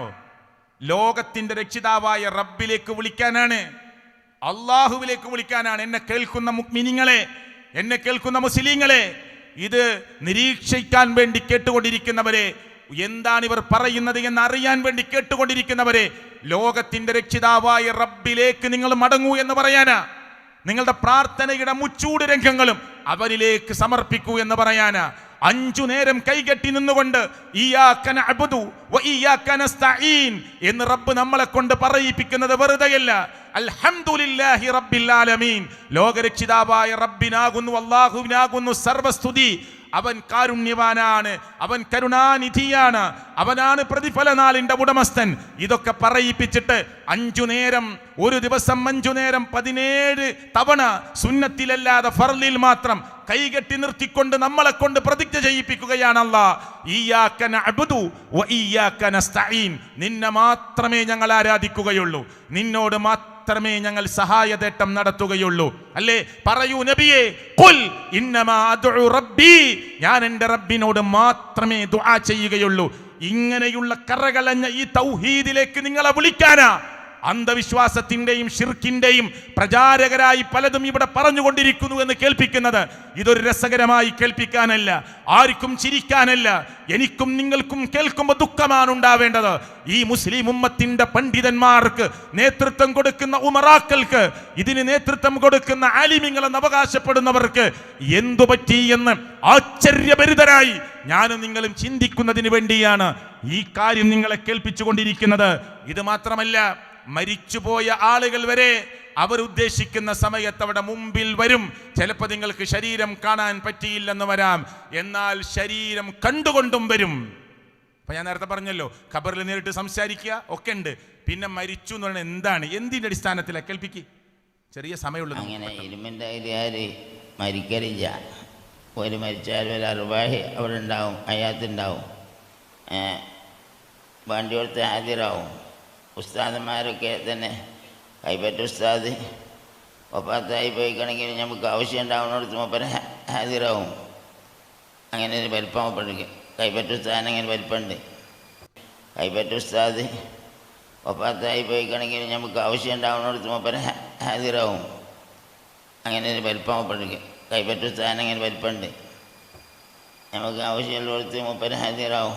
മൂപ്പര് പറയും ഹാജരാവും എന്ന് പറഞ്ഞാൽ ശരീരം നമ്മൾ കൺട്രോളണമെന്നില്ല, ചിലപ്പോൾ കാണുകയും ചെയ്യും ശരീരം.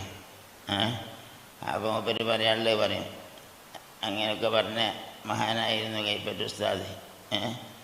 കൈപ്പറ്റ ഉസ്താദിൻ്റെ തോതിന് നമ്മളെ സയ്യിദ് വലിയർ കുട്ടശ്ശേരി മൂപ്പര് എന്തെങ്കിലും ഒരു പ്രശ്നം ഉണ്ടായാൽ ഞാൻ ഉസ്താദിൻ്റെ ഒരു ഫാത്തി ഓതിയാൽ അത് പരിഹരിച്ച് എന്ന് പറയും. മൂപ്പര് എപ്പോഴും പറയും.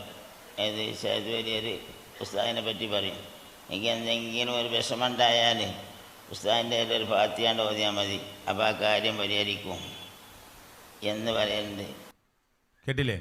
പ്രായം കൊണ്ടാണ് അദ്ദേഹത്തിൻ്റെ ആ വാക്കുകളൊക്കെ ചിലപ്പോൾ തിരിയാത്തതുണ്ട്. ഇത്രയും പ്രായമായിട്ടെങ്കിലും ഇനിയെങ്കിലും ഒന്ന് നുണ പറയാതെ ജീവിക്കണമെന്ന് തോന്നണ്ടേ? വേണ്ടേ? കൈപ്പറ്റ ഉസ്താദ് അദ്ദേഹത്തിന് മരണമില്ലാന്ന്, മരിച്ചു പോയിട്ടുണ്ട്. നമ്മൾ ആഗ്രഹിക്കുന്ന സമയത്ത് വരും. ഹാലിറാവു എന്നാണ് എന്താ? ഹാലിറാവുക, ആ പ്രസൻ്റ് ആവുക എന്ന് പറഞ്ഞാൽ ആള് വരും.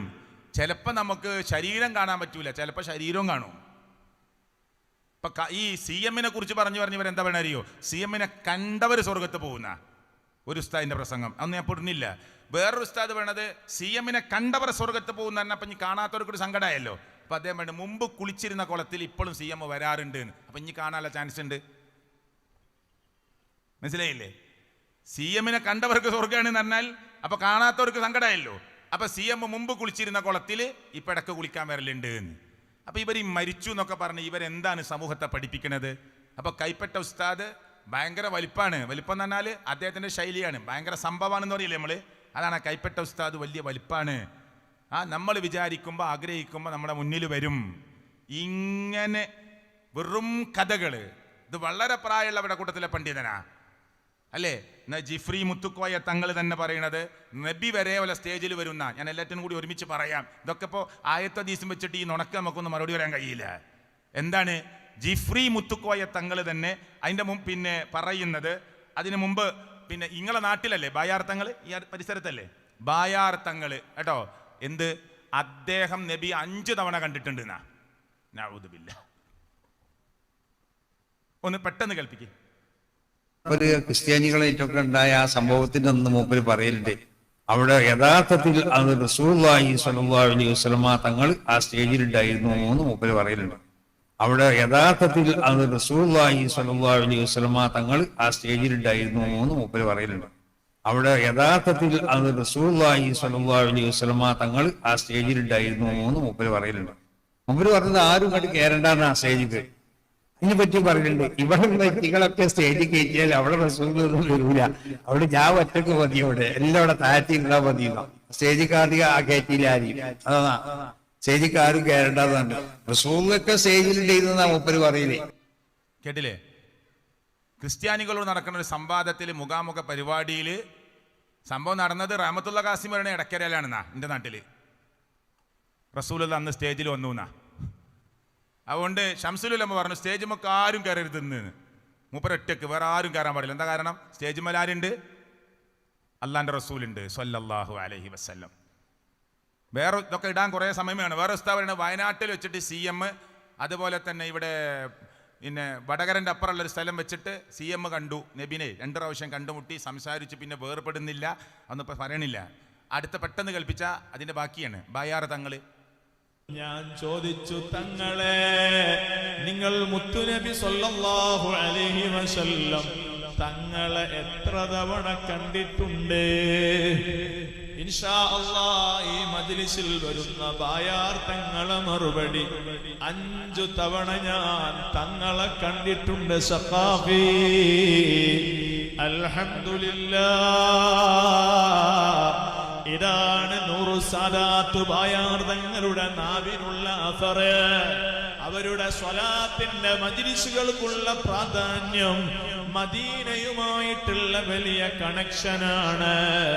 മുത്തുനബി സല്ലല്ലാഹു അലൈഹി വസല്ലം തങ്ങളെ പൊരുത്തമാണ്.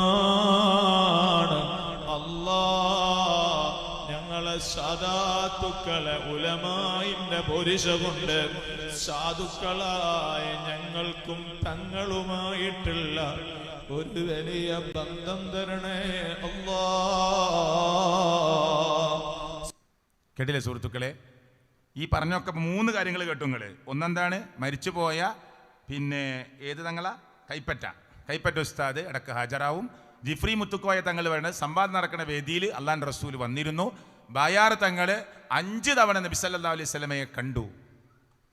വിശദീകരണം ആവശ്യമുണ്ടോ?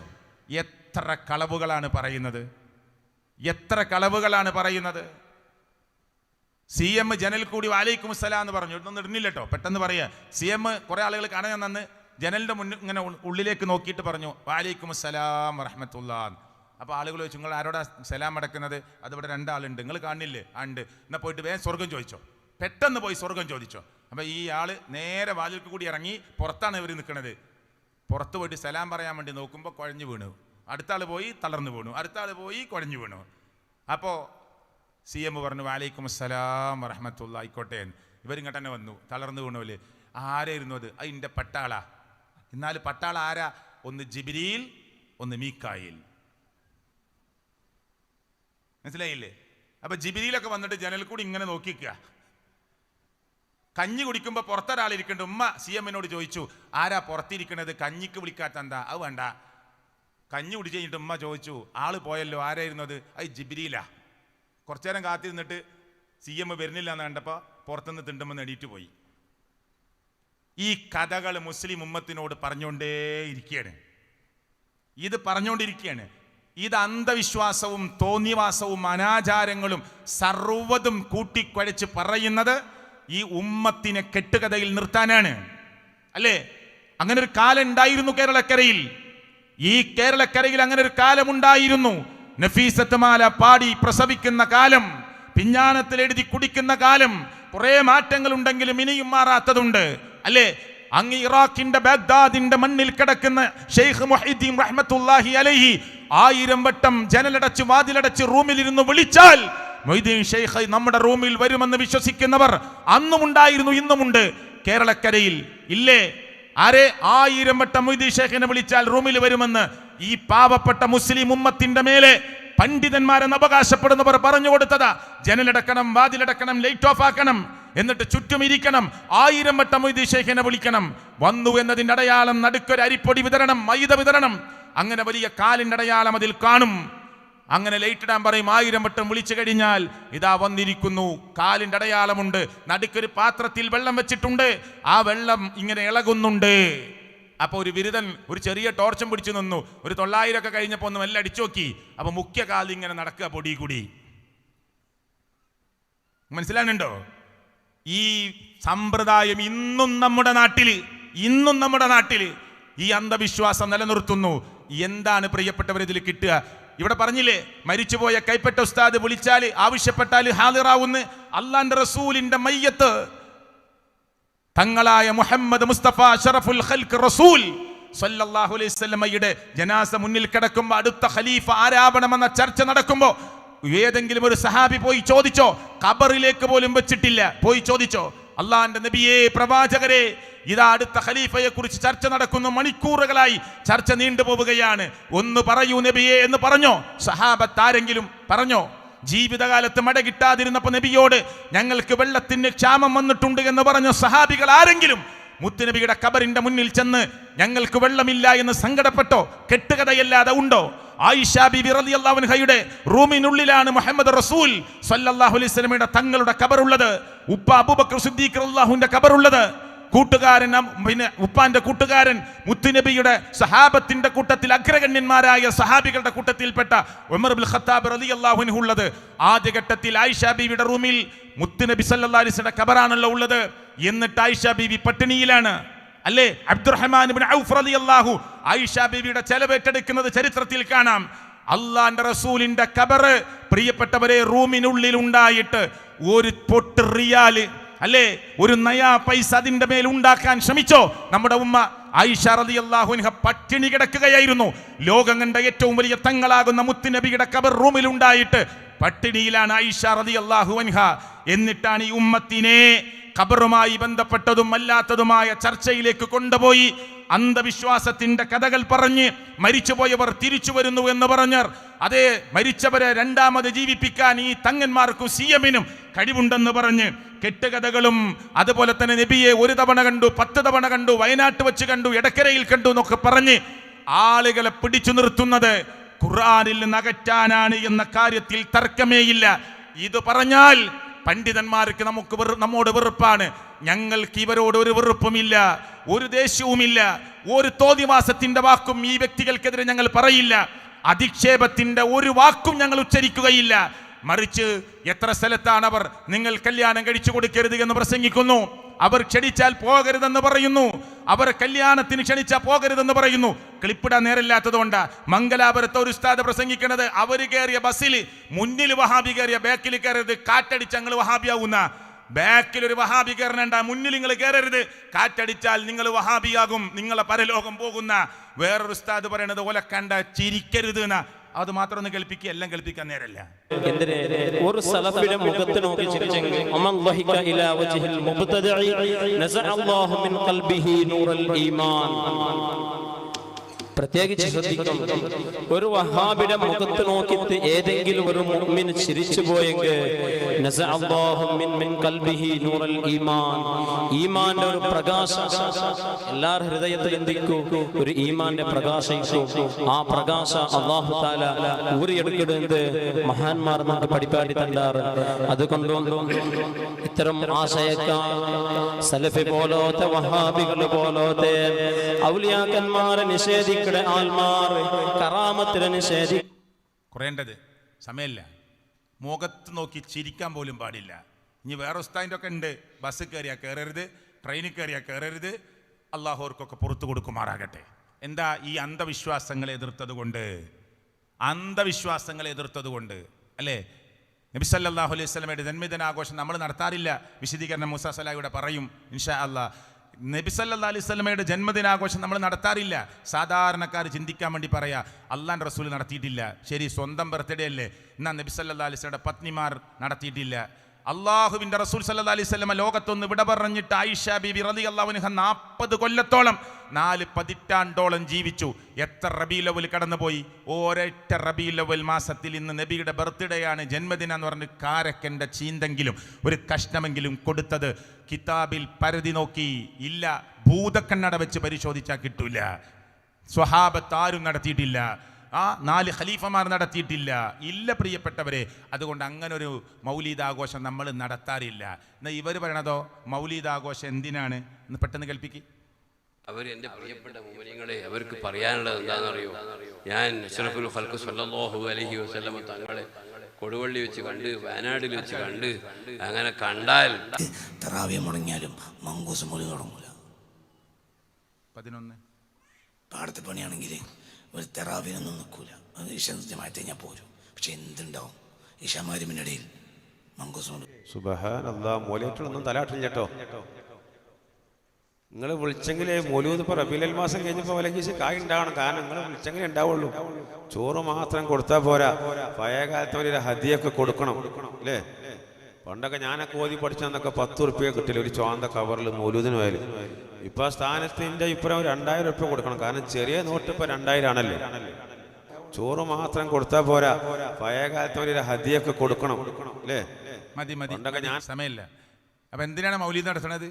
ഇനി വേറെ ഉസ്താദിന്റെ പ്രസംഗം എന്താ അറിയോ? ഇതൊന്നും നമ്മൾ വെറുതെ പറയല്ല. എന്തിനാ ബദർ യുദ്ധം ഉണ്ടായത്? ഒരു വലിയ സദസ്സിനോട് ചോദിക്കുക. അപ്പോൾ അവർ പറയും എന്തിനാ ബദർ യുദ്ധം ഉണ്ടായത്? അപ്പോൾ ആയിരുന്നോ സദസ്സെന്ന് പറഞ്ഞിട്ടെന്നാ തോന്നുന്നു, എന്തോ ഒച്ച കേൾക്കണുണ്ട് അല്ലേ? മക്ക മുശ്രിക്കുകളുടെ ഏറ്റുമുട്ടിയ യുദ്ധത്തെക്കുറിച്ച് അവരെന്തൊക്കെ പ്രതികരിച്ചു. അപ്പോൾ അദ്ദേഹം പറയാം അബൂജഹലിനെ കൊല്ലാനല്ല. അബൂജഹലിനെ കൊല്ലാനാണെങ്കിൽ ഇപ്പം അള്ളാഹ്ക്ക് ജിബ്രീലിൻ്റെ ചിറകിൻ്റെ ഒരു അഗ്രം കൊണ്ട് അറ്റം കൊണ്ട് ഡിം ആ ഒച്ചക്കയിലുള്ളതാട്ടോ ഒന്ന് തട്ടിയാൽ മതി. പിന്നെ എന്തിനാ ബദർ യുദ്ധം ഉണ്ടായത്? നമുക്ക് ബദർ മൗലീദ് നടത്തണം. അതിൻ്റെ പേരിൽ നമുക്ക് ഒരുമിച്ച് കൂടണം, നമുക്കതിൻ്റെ പേരിൽ ഭക്ഷണം കഴിക്കണം, നമുക്കതിൻ്റെ പേരിൽ സംഘടന ഉണ്ടാക്കണം. അതിനാ ബദർ യുദ്ധം. ബദറിൻ്റെ സന്ദേശം പഠിപ്പിക്കുകയാണ്. ബദർ യുദ്ധം ഉണ്ടായത് എന്തിനാണ്? ഇത്രയും വലിയൊരു യുദ്ധം, തൗഹീദും ശിർക്കും തമ്മിലുള്ള പോരാട്ടം നടന്നിട്ട് അത് ഉണ്ടായത് എന്തിനാ? നമുക്ക് മൗലീദ് ആഘോഷം നടത്താനാ, ബദർമാല പാടാനാ. ഇത് സമയമല്ല കേൾപ്പിക്കാൻ. പ്രിയപ്പെട്ടവരെ, അടുത്ത് മൂത്തേടം റഹ്മത്തുള്ള കാസിം വേണമെന്ന് കേട്ടോളൂ. എന്തേ നബിയാണ് നമ്മളെ മുതൽ, നമ്മൾ നബിൻ്റെ മുതലാണ് എന്നവർക്കറിയാം.